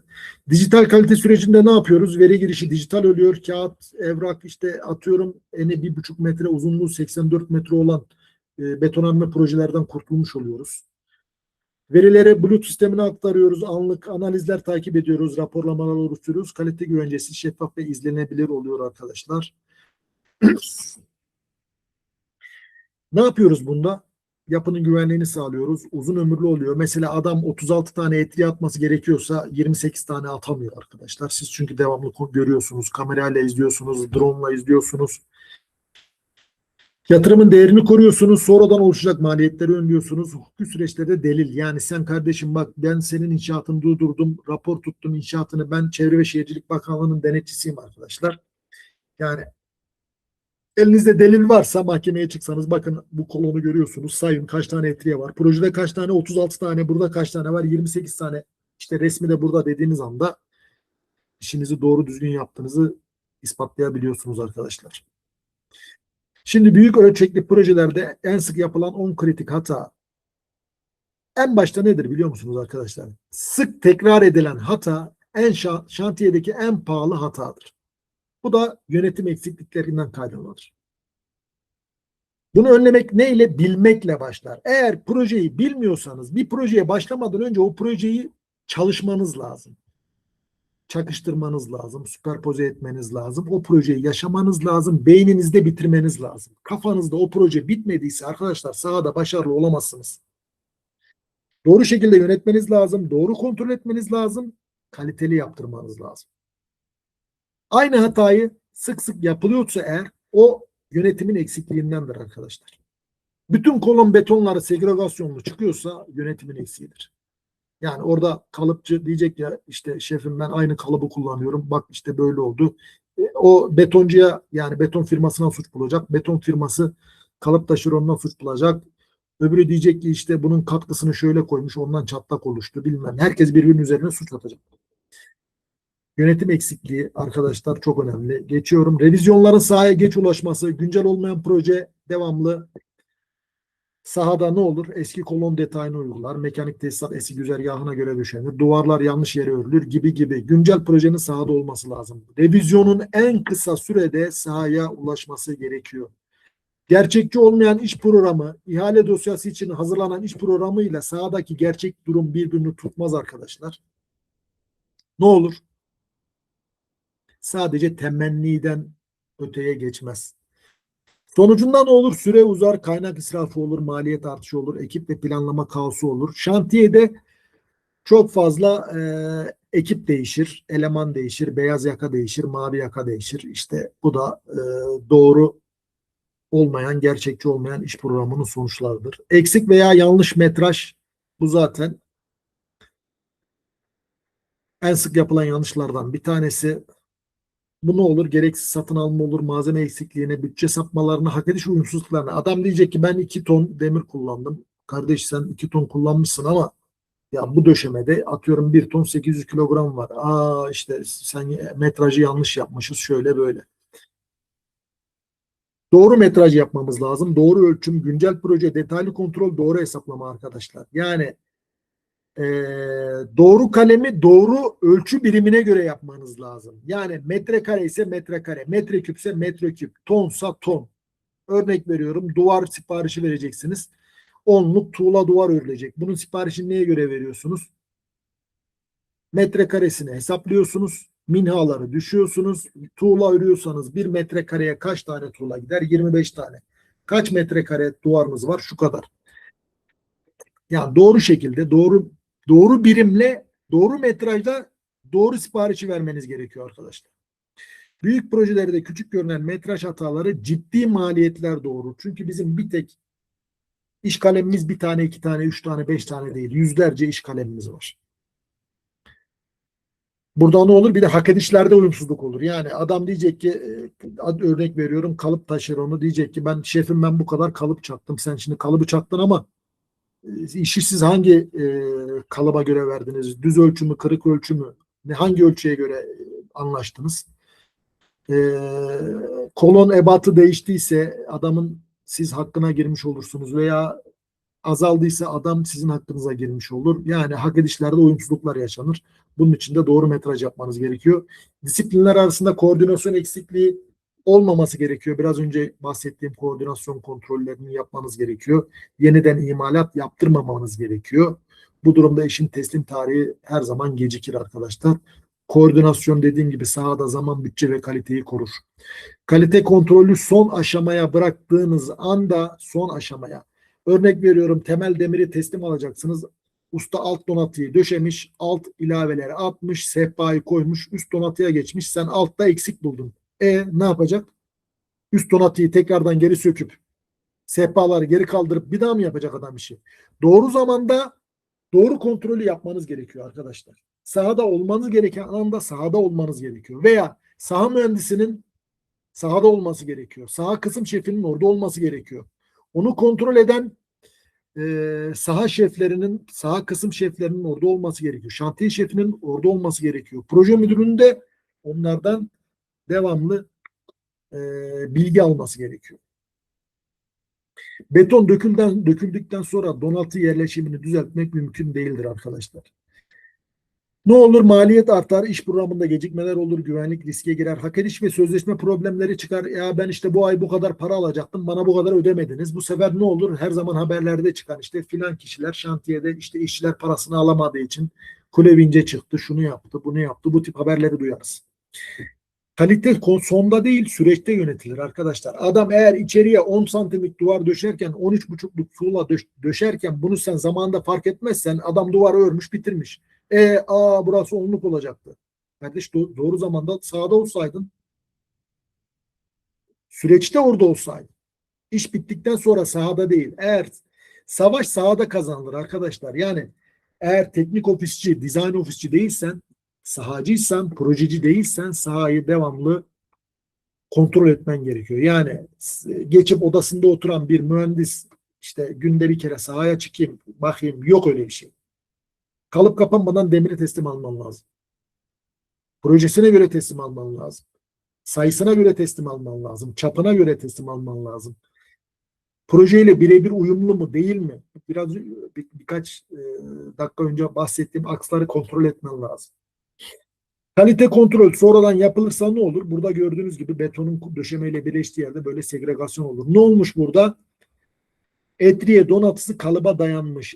Agregat çapı da donat büyük olduğu için kalıpla etriyenin arasına girmemiş. Şurada gördüğünüz, orta resimde gördüğünüz segregasyon ortaya çıkmış. Düzeltme imkansız. Ne yapacağız şimdi? Böyle bir perde çıktı veya kolon çıktı. Yani komple kıracaksınız. Baştan bir daha dökeceksiniz. Böyle bir hata, zaten boşlukları görüyorsunuz. Bu kabul edilebilir bir tolerans diyor. Tolere edilebilir bir hata değil. Yani şöyle çıkmış bir kolonun kırılması lazım. Bitti. Bu da ne olur? Yüksek maliyet ve zaman kaybı, güvenlik, dayanım riski azalır. Eğer kalite kontrolü düzgün yaparsan hatayı erken tespit edersin, düzeltmeyi kolay zamanında yaparsın, doğru zamanda doğru işi yapmış olursun. Yeniden de imal etmek zorunda kalmazsın. Senin bir üstündeki amirinden de azar işitmezsin arkadaşlar. Günlük saha raporlarının tutulması birçok şantiyede sözlü iletişim ön plandadır. Ancak zamanla şu olur: talimat ne zaman verildi, kim uyguladı, gecikmenin nedeni neydi, hava şartları nasıldı? Bu soruların cevabı alınmadıysa ve kayıt altına alınmadıysa anlaşılmazlıklar yaşanır. Niye dökmediniz abicim betonu? İşte şefim Murat şef dedi ki dökmeyin. Murat ben öyle bir şey demedim şefim. Kim söyledi? Ali. Ali kim? Şu. Yani şimdi bunu, talimatı ne zaman verdiniz? Kime verdiniz? Kim uyguladı? Neden dolayı bu talimat tutulmadı? Neden dolayı gecikti? Bunu proje yöneticisi olarak bunun hesabını sormanız gerekiyor arkadaşlar. Günlük saha raporu ekte gördüğünüz gibi bu tip saha raporlarını almanız lazım. Sorunları erken tespit etmeniz gerekiyor. Zaman kayıplarını azaltmanız gerekiyor. Maliyeti kontrol etmeniz gerekiyor. Hak ediş uyumsuzluklarını önlemeniz gerekiyor. Yasal süreçlerde delil niteliği taşır bu yapacağınız saha raporu. Profesyonel yönetim sağlar. Kayıt yoksa bakın şurada ne diyor? Ben öyle demedim. Kim yaptı? Ne zaman istendi? Neden gecikti? Ama kayıt varsa Ahmet Bey, Ahmet Şef, ben sana bunu söylemedim mi? Söyledim. Niye yapmadım? Direkt sorumlu belli. Neden yapılmadığı belli. Neden gecikti? Hemen gerekli kişiye gerekli yaptırımı uygularsınız arkadaşlar. İş güvenliği zaten bu bizim inşaat işlerimizde aslında en önemli şey ya. En önemlisi iş güvenliği. İşleri hızlandırmak amacıyla güvenlik tedbirlerinden ödün verebiliyoruz arkadaşlar. Bunu zamanında biz yapmadık mı? Yaptık. Ama yanlış mıydı? Son derece yanlıştı. Yapmamanız gerekiyor. Çünkü kazanın anlık olduğu için yani aniden herhangi bir şey yok arkadaşlar. Yani benim hiçbir şantiyemde herhangi bir iş kazası çok büyük yani bir ölümle sonuçlanabilir bir iş kazası ben yaşamadım. Çünkü iş güvenliği bizde toolbox eğitimleri olurdu sahaya çıkmadan. Zaten S3 sınıfı ayakkabı, emniyet kemeri, yelek ve baret olmadan kimse sahaya çıkamazdı. Bunlardan ödün vermemeniz gerekiyor. İş güvenliği kültürünü sahanızda, şantiyenizde yaşatmanız ve en başta sizin yaşamanız gerekiyor. Yapmadığınız şeyi yaptıramazsınız arkadaşlar. Siz örnek bir kişisiniz. İşçi veya çalışan sizi örnek alacağı için siz o bareti takmazsanız işçi de takmaz. Yeleği giymezseniz işçi de giymez. Herhangi bir iş kazası olursa ne olur? Çalışma durur. Hukuki süreçlere neden olabilir. Ciddi maliyetler oluşturur. İnsan hayatı riske atılabilir. İyi yönetilen şantiyelerde hız güvenliğin önüne geçmez.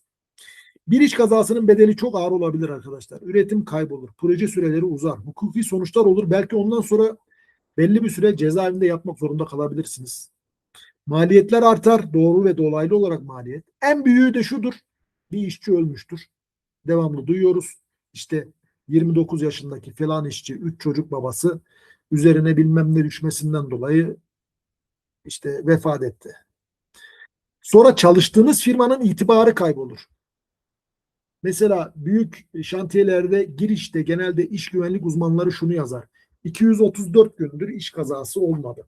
Veya 320 gündür herhangi bir iş kazası olmadı ve bunu övünülecek bir şey. Zaten övünülecek bir şey. Bunu şantiyenin girişine asarlar arkadaşlar. Yani iş güvenliği bir şantiyenin olmazsa olmazının olmazı arkadaşlar. Çünkü hiçbir şey bir insan hayatından daha önemli değildir. Geçtik malzeme ve lojistik yönetiminin ihmal edilmesinden ne olur? Vinçler bekler, işçiler kaybolur, iş programı bozulur. Yani bu ihmal edildiğinde olmaması gereken her şey olur arkadaşlar. Lojistik planlaması en az uygulama kadar önemlidir. İhtiyaçlar doğru zamanda belirlenmesi, malzemelerin tedarik sürelerinin hesaba katılması, sevkiyatların planlı ve koordineli yapılması, depolama alanlarının doğru kullanılması, malzeme giriş çıkışlarının kayıt altına alınması, saha içi taşıma ve istiflemelerin düzenli olması gerekir. Bunları yaparsak ne olur? Doğru zaman tasarrufu, maliyet kontrolü, verimli çalışma, kesintisiz üretim ve sürdürülebilir başarı elde ederiz.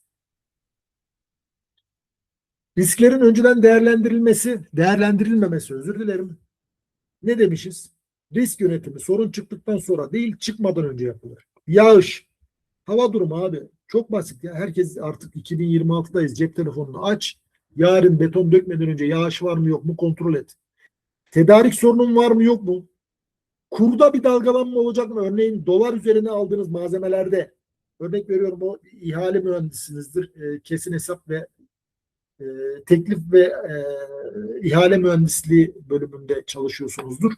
Kurda öngörmeniz lazım. Mesela ben en son aldığımız ihalede Ağustos ayı sonuna kadar 47'leri tahmin etmiştik biz. Tabii işin uzmanlarına da sorarak, danışarak ona göre BOQ'larda, metrajlarda o işin kalemini ona göre hesaplamıştık. Burada işte yağış, tedarik sorunu, kurum dalgalanması, iş gücü eksikliği, eğer yani doğru zamanda doğru personelin sahada olup olmadığı, resmi izin süreçleri konumuzun başında söylediğim gibi ruhsat süreçleri, belediyelerin veya ilgili kurumların izin süreçleri. Bunları ilk başta yaparsanız ne olur? Gecikmeleri önlersiniz, maliyetleri kontrol altına alırsınız. Belirsizlik ne kadar azsa o kadar başarılı olursunuz. Kaynaklar etkin kullanılır, proje zamanında hedefine ulaşır. Risk yönetim süreci, riskleri belirlemeniz gerekiyor, risk analizi yapmanız gerekiyor, önlem planlarını oluşturmanız gerekiyor, uygulamanızı ve gözden geçirmeniz gerekiyor. Hazırlıklı olmak güçlü bir yönetimin en büyük göstergesidir arkadaşlar. Şimdi burada ne yapmışız? Risk analizi örneği. Bunu görüyorsunuz. Aşırı yağış, malzeme tedariğinde gecikme, kur dalgalanması, iş gücü eksikliği, resmi iznin gecikmesi.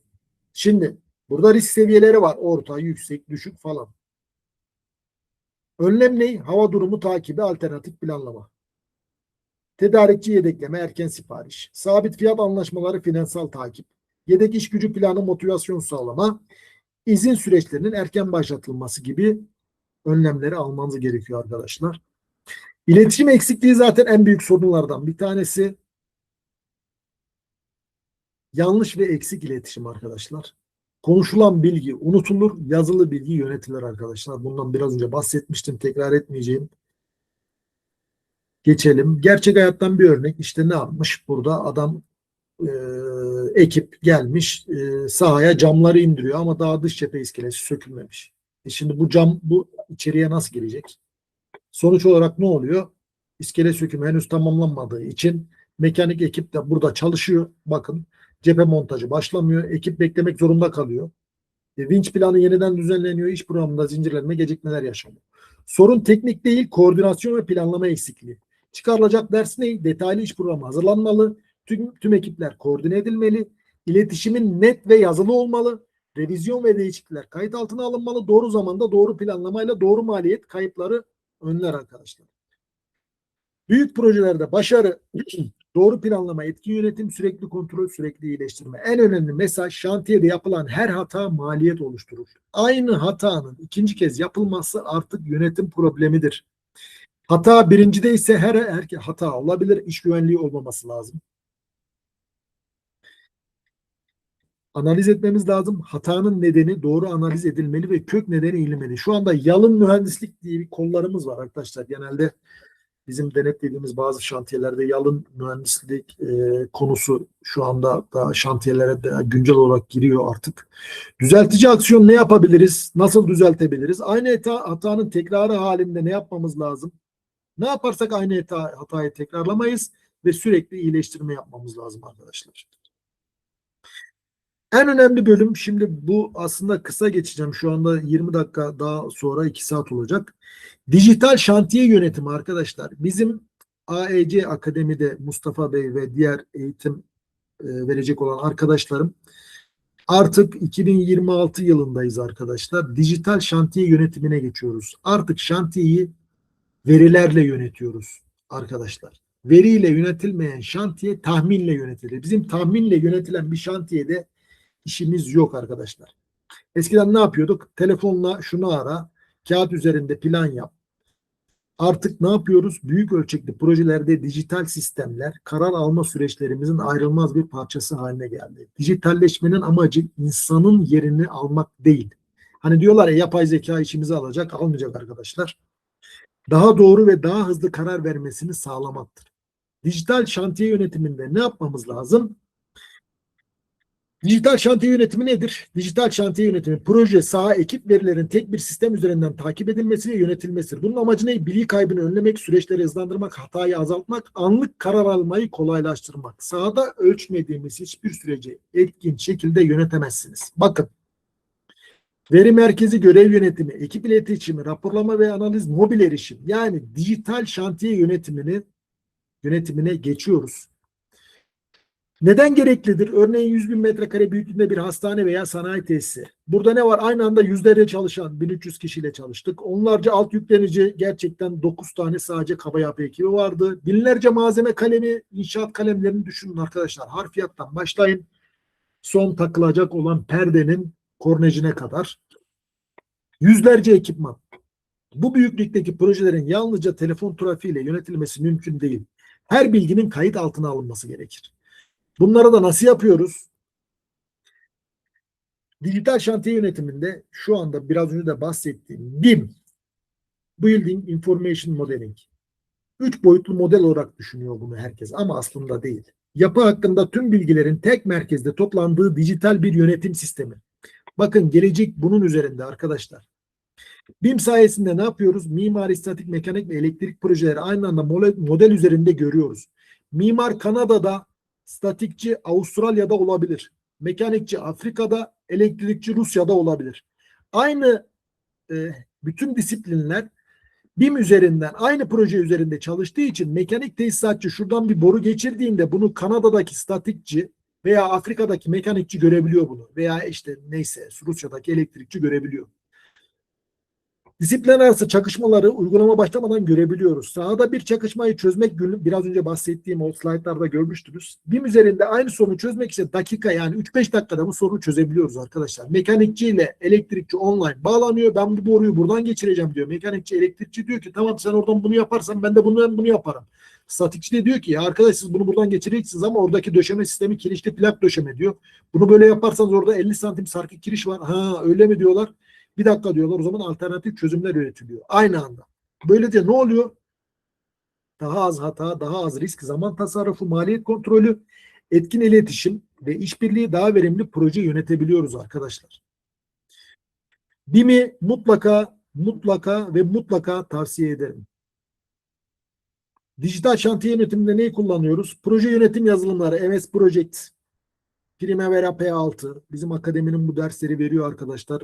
Mustafa Bey ile Berfin Hanım'la iletişime geçebilirsiniz. Mutlaka bunları öğrenmek. Ben şu anda işte 45-46 yaşındayım. Şu anda ben de bunları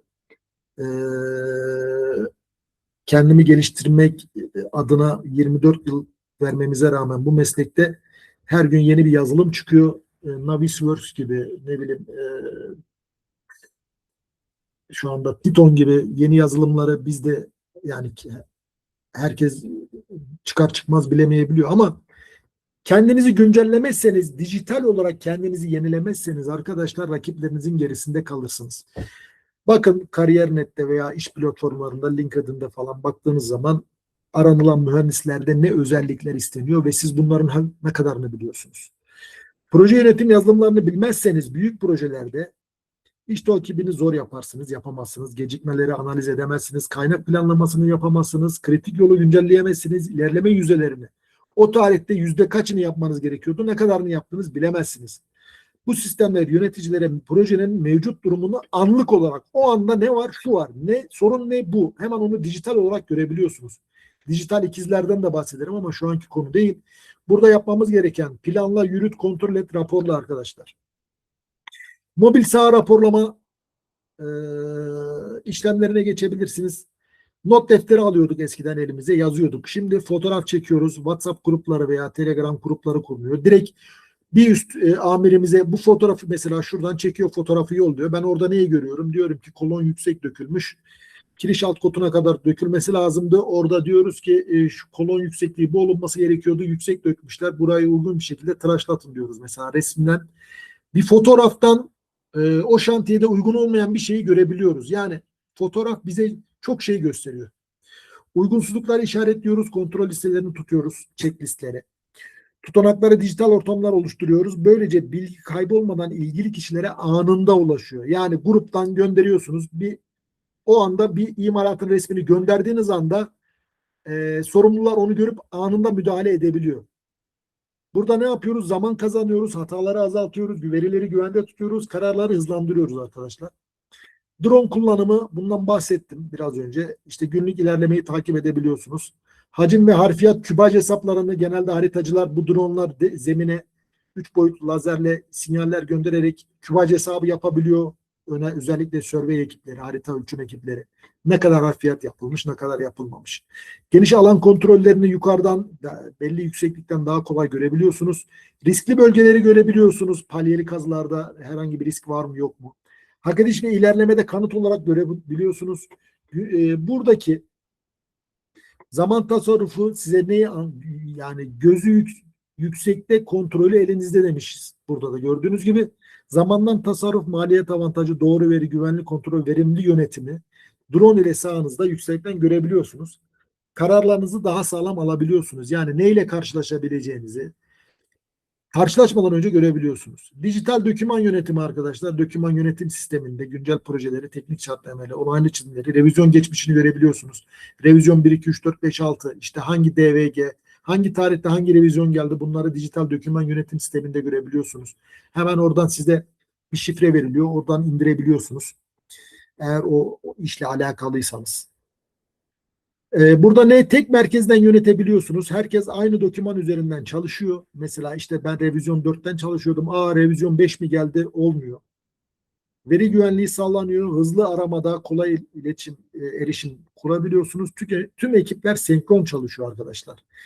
Burada ne yapıyorsunuz? Dijital doküman yönetiminin faydaları. Zaman kaybını azaltıyoruz. Hata ve yanlışlığı önlüyoruz. İletişim ve koordinasyon güçleniyor. Kontrol ve şeffaflık artıyor. Verimlilik ve yüksek kalite elde ediyoruz. Malzeme takip sistemleri var arkadaşlar. Burada QR kod, barkod, RFID gibi.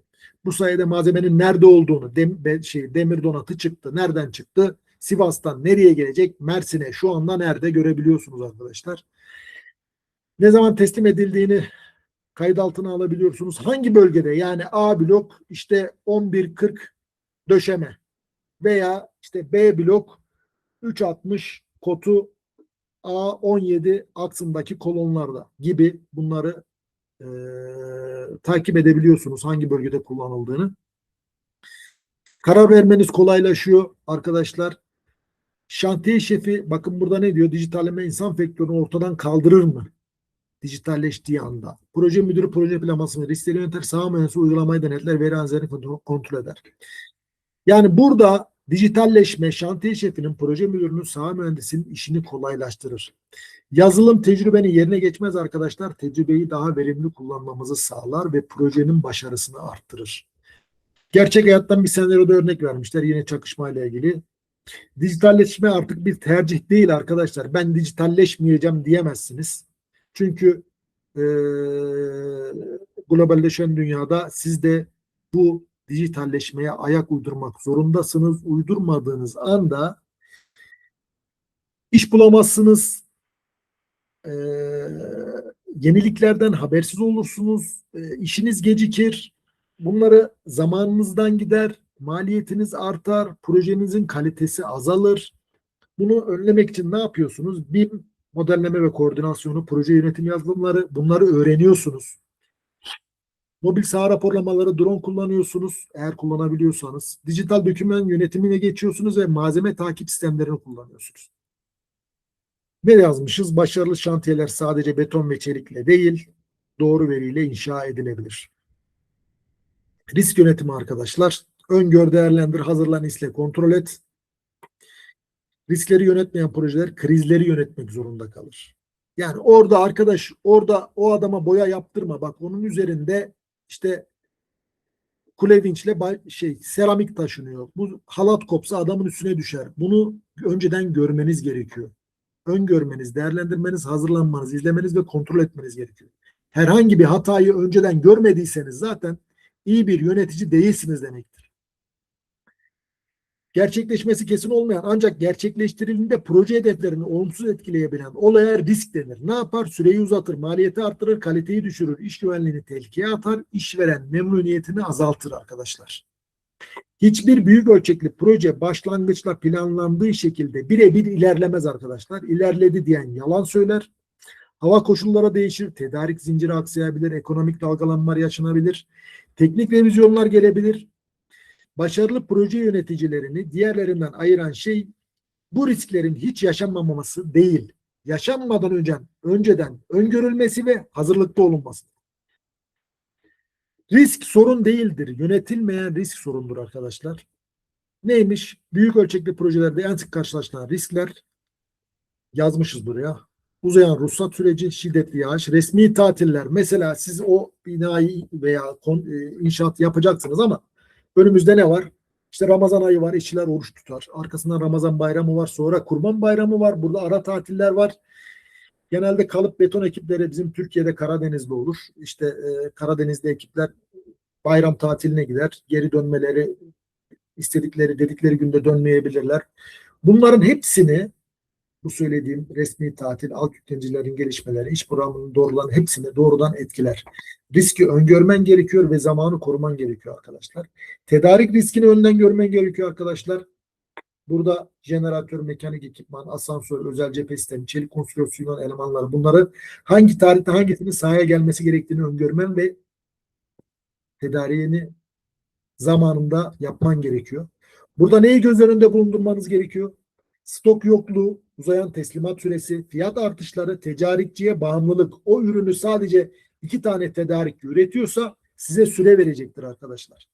3 ay, 5 ay, 6 ay neyse.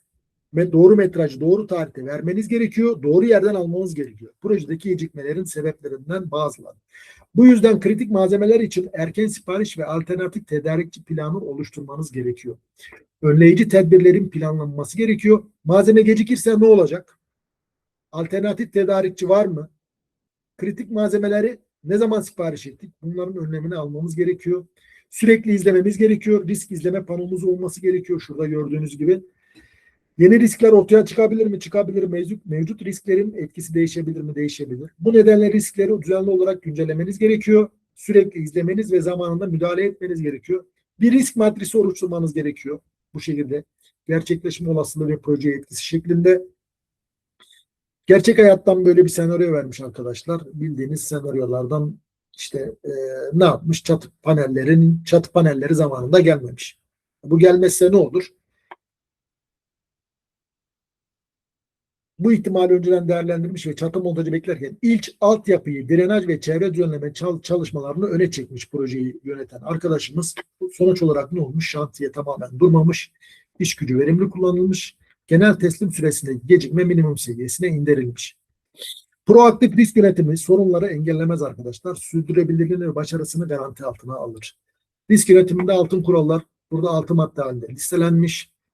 Erken belirle, değerlendir, tek bir plana bağlı kalma, alternatif senaryolar üret, kritik riskleri düzenli olarak gözden geçir, riskleri ekip içerisinde şeffaf şekilde paylaş, bilgiyi doğru şekilde, doğru zamana, doğru kişiye ulaştır.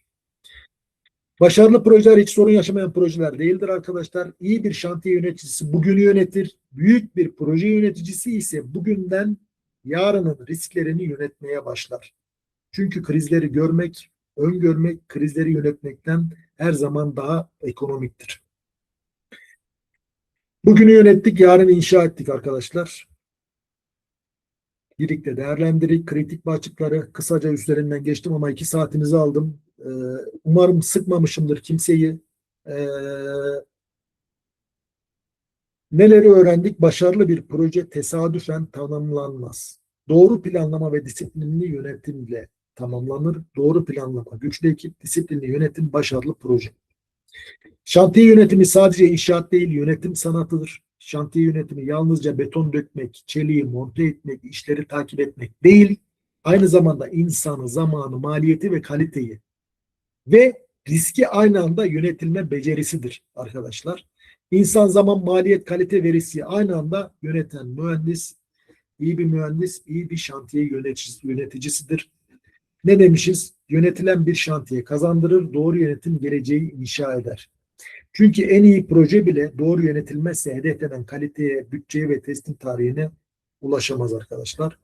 Unutmamalıyız ki şantiyede her kararın bir maliyeti vardır. Doğru zamanda alınan doğru karar ise maliyeti değil yatırım kazancı sağlar. Planlama olmadan başarı sürdürülemez. Koordinasyon olmadan kalite sağlanamaz.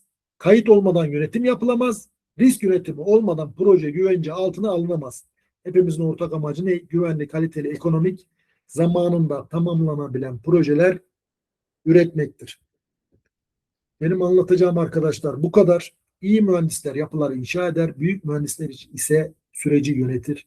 Çünkü projeleri ayakta tutan yalnızca beton, çelik plan değil, planlama, koordinasyon ve doğru yönetimdir. Ben burada teşekkür ediyorum arkadaşlarıma. Sözü Berfin Hanım'a devrediyorum ve soru cevaplarınız varsa alayım. Hocam çok teşekkürler. Gerçekten çok güzeldi. Evet. Şimdi hocam YouTube yayınına biz bir 5-6 saniye daha geç gidiyoruz. Bu arada ben siz sunum yaparken 2 tane soru geldi. Onları okuyayım size. Yeni soruları da geldikçe okuyacağım. Sorularınız varsa yorum kısmına yazabilirsiniz. Hı. Hocam denmiş ki 2 soru birbiriyle bağlantılı, o yüzden üst üste okuyacağım. Betonun döküldüğü günün hava sıcaklığı da etkiler mi denmiş. Bir de Dün beton dökümü yaptık. Kürleme işlemini yapmamıza rağmen kılcal şekilde çatlamalar oldu. Bu durum hava sıcaklığı artışıyla doğru orantılı mıdır diye sorulmuş. Şimdi hava sıcaklığı tabii ki betonu etkiler. Betonun sınıfı da, yani yüksek dayanımlı beton döküyorsanız illaki çatlaklar oluyor arkadaşlar. Yani hava sıcaklığı betonu doğrudan etkiler. Şimdi burada mix dizaynı doğru yapmamız gerekiyor. Yani santralden, beton santrali nerede? Betonu nerede döküyorsunuz? Santralle şantiye arasındaki kilometre uzunluğuna kadar. Mikser yüklendi. 12 metreküp diyelim. Çıktı. Santralden çıktı. Kaç saat veya kaç dakikada sahada olacak? Betonu dökerken kaç pompayla döküyorsunuz? Kaç kişiyle döküyorsunuz? Döküm hızından tutun. Mikser sahaya zamanında gelse bile bakın 37 derecenin üzerinde beton hiçbir zaman dökülmez arkadaşlar. Betonun dökülme sıcaklığı vardır. Dış ortamın da dökülme sıcaklığı vardır. Şimdi bunun için tedbirler almanız gerekiyor. Mesela döşeme betonu döküyorsanız, donatıyı bağlattınız. Beton dökmeden önce tabii ki kalıp üzerinde temizlik yapmanız ve bağ tellerini temizletmeniz gerekiyor. Beton dökülmeden önce kalıbı soğutursanız betonun sıcaklığı beton sahada santralden çıktığı anda prizlenmeye başlar arkadaşlar. Yani hidratasyon başlar, ısınmaya başlar. Siz betonu iki mikser arasında doğru zamanda, doğru şekilde, doğru yükseklikte, doğru zamanla, doğru kişi sayısında dökmeniz gerekiyor. Mesela bizim şantiyelerde yaşanan kirişli plak döşeme diyelim. Ne yapar ilk önce? Beton döküm ekibi. Önce kirişleri doldurmaya çalışır. Arkasından döşemeyi doldurmaya çalışır. Siz şimdi kirişi döktünüz. Kirişiniz 50 santim sarkık kiriş diyelim. Kirişli plak döşeme döküyorsunuz. Plak döşeme kalınlığınız da 70 santim. Şimdi siz kirişleri doldurdunuz, sonra döşemeye geçtiniz. Ne oldu? Alttaki beton priz almaya başladı. Siz döşeme betonla geçtiğiniz anda sahayı tarayarak soldan sağa doğru, örnek veriyorum, kuzeyden güneye doğru döküyorsunuz. Tek pompayla döküyorsunuz. Önce döktüğünüz kiriş betonuyla sonra döktüğünüz döşeme betonu aynı aderansı sağlamaz. Burada etken çok fazladır. Kullandığınız çimentonun, Portland çimentonun cinsinden 32,5'tan 42,5'a kadar olmasını da etkiler. O anki hava sıcaklığı etkiler. Beton santrali ile döküm sahasının arasındaki uzaklık slampı değiştirir. Betonu döktüğünüz pompanın uzunluğu bile, mesela 36'lık pompayla dökülen betonla 56'lık pompayla dökülen betonun arasında slump farkı bile oluşuyor arkadaşlar. Çünkü 56'lık pompa 3 metrede fil hortumu var, 59 metre dolanıyor.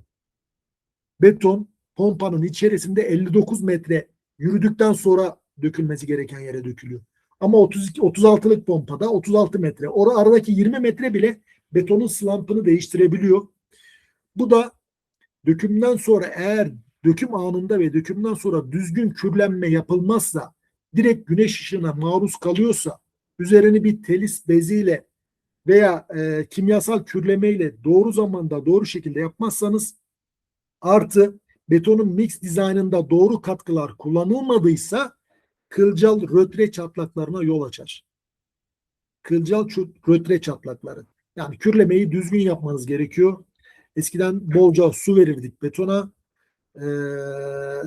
Yani bundan 20 sene önce, 25 sene önce döktüğümüz betonlarda devamlı sulanırdı. Devamlı sulamak çözüm mü? Aslında devamlı sulamak da çözüm değil. Bir taraftan beton prizini almaya başlamadan sulamaya başlıyorlar. Veya beton ekibi diyor ki işte artık şefim diyor, artık mastara geldi, miksere biraz su karıştırsak.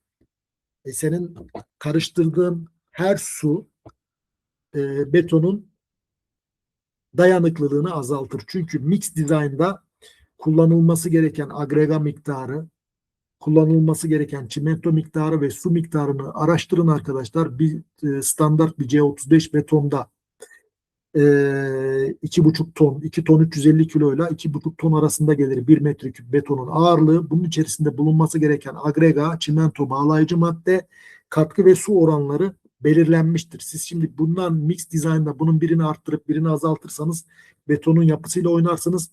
Bu da o soru soran arkadaşımın dediği gibi çatlamalara, rötre çatlaklarına ve istenilen dayanım sınıfına ulaşmamasına neden olur. Hocam soruyu soran kişi C30 beton 5 kilometre mesafede ve Karadeniz bölgesinde döktük betonu yazmış. Dökülen sıcaklık Bununla ilgili bir şey yazılmamış. 5 kilometre mesafe. Peki mikserlerin dışı herhangi bir telis beziyle sarılı mıymış? Yani şimdi onu görmeden bir şey diyemem. Rötre çatlağı olduysa slant testi yapmışlar mı? Mesela slant değeri de önemli. Hocam dinliyor şu anda, yazacaktır. Veya Mutlaka. dökülen beton bir konut mu? Yani döşeme mi? Konut inşaatı mı? Endüstriyel bir yapı mı? Temel mi? Kolon mu? Perde mi? 25 ile 30 derece arasında Tamam, demiş. derecede bir sıkıntı yok.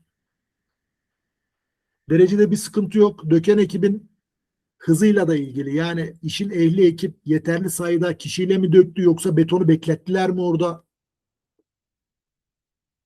Yani şimdi bir sürü etkeni var. Değişken bir sürü. Yani sebebi direkt şudur diyemem. Çünkü orada olmam lazım, görmem lazımdı. İki beton arasında dökülen süreyle de ilgilidir. Döken kişi veya pompacı betonun döküm hızını nasıl yaptı? Yüksekten mi döktü? Yani mesela pompa o fil hortumunun dökülen yerden 90 santimin üstünde olmaması lazım. Yani mümkün olduğunca donatıya yakın, eğer döşeme betonuysa donatıya yakın dökülmesi lazım ve sererek dökmesi lazım. Dökülmeden önce kalıp yıkanmış mı, temizlenmiş mi, donatı Şöyle yıkanmış bir mı? cevap gelmiş hocam. Konut inşaatı yaptık. Önceki tablo betonlarda problem olmadı. Aynı ekiple üçüncüyü döktük. Tek fark kimyasal karışım kullanmadık sonunda. Katkısız mı dökmüşler? Evet, kimyasal karışım sonuçta kullanmamışlar bu Neden? dökümeler. İşte kimyasal katkıyla da ilgili. Yani katkıyı şimdi priz hızlandırıcı veya priz geciktirici katkılar var. Yani o atıyorum prizi geciktirmemiz lazım yaz mevsiminde beton döküyorsak. Priz geciktirici koymamız lazım ki birden hidratasyona uğrayıp priz almaya başlamaması için.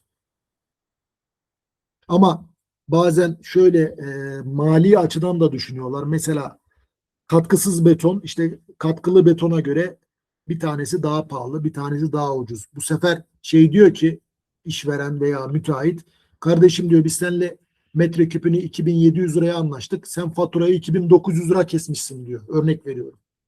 Beton santraline. O da diyor ki sen onu diyor katkılı istedin, bu sefer katkısız istedin. Onun fiyatı 2700 liraydı, bu 2900 lira oldu diyor. Yani bunun mali de şeyi olabilir. Yapan müteahhidin mali kaygısından da olabilir. Veya büyük bir beton metreküpü çok fazla döktüyse döküm şekline göre de değişir. Ama rötre çatlağı şöyle diyeyim size, aynı 860 metrekare 29 santim plak döşeme Adana'da bir şantiyede kışın döktüğümüzde 261 metreküple bitirdik. Yazın döktüğümüzde 258 metreküple bitirdik. Aynı döşeme, aynı büyüklük, sadece biri Şubat ayında döküldü, biri Temmuz ayında döküldü. Temmuz ayında dökülen betonda slampı ayarlaması, yani hava sıcaklığına göre slamp ayarladığımız için 4 metreküp eksik beton döktük ve aynı alanı döktük. İkisi de 29 santim yüksekliğinde. Yani mevsim sıcaklıkları, rüzgar, o anki agreganın durumu ve o an santralin kullandığı çimentonun içindeki klinker miktarı bile bu arkadaşımın söylediği rötre çatlaklarının sebeplerinden bazıları olabilir. Hocam 2 saat 10-12 dakika oldu. Valla kesintisiz konuşuyorsunuz. Evet. Emeğinize sağlık gerçekten. Aynı enerjiyle de bitirdiniz yani sunumu. Ben çok teşekkür ediyorum tekrardan Evet. size. Faydalı Ağzınıza sağlık. olabildiysek ne mutlu. Ben teşekkür ediyorum arkadaşlar. Vaktinizi aldık. Bize zaman ayırdınız. Yine sorularınız varsa Berfin Hanım'a yazın siz. O bana ulaştırır. Biz size bir şekilde mail ortamında veya dijital ortamda bir şekilde ulaştırırız. Ben teşekkür ediyorum Mustafa Bey. Var mı sizin söyleyeceğiniz bir şey ya da Kalmam gerekiyorsa kalayım. Teşekkür ederiz hocam. Ağzınıza sağlık tekrardan. Hı hı. Emekleriniz için. Bir sonraki derste görüşmek üzere o zaman. Görüşürüz hocam. İyi akşamlar üzere herkese. hocam. İyi Teşekkür akşamlar. akşamlar. Görüşmek üzere. Sağ olun.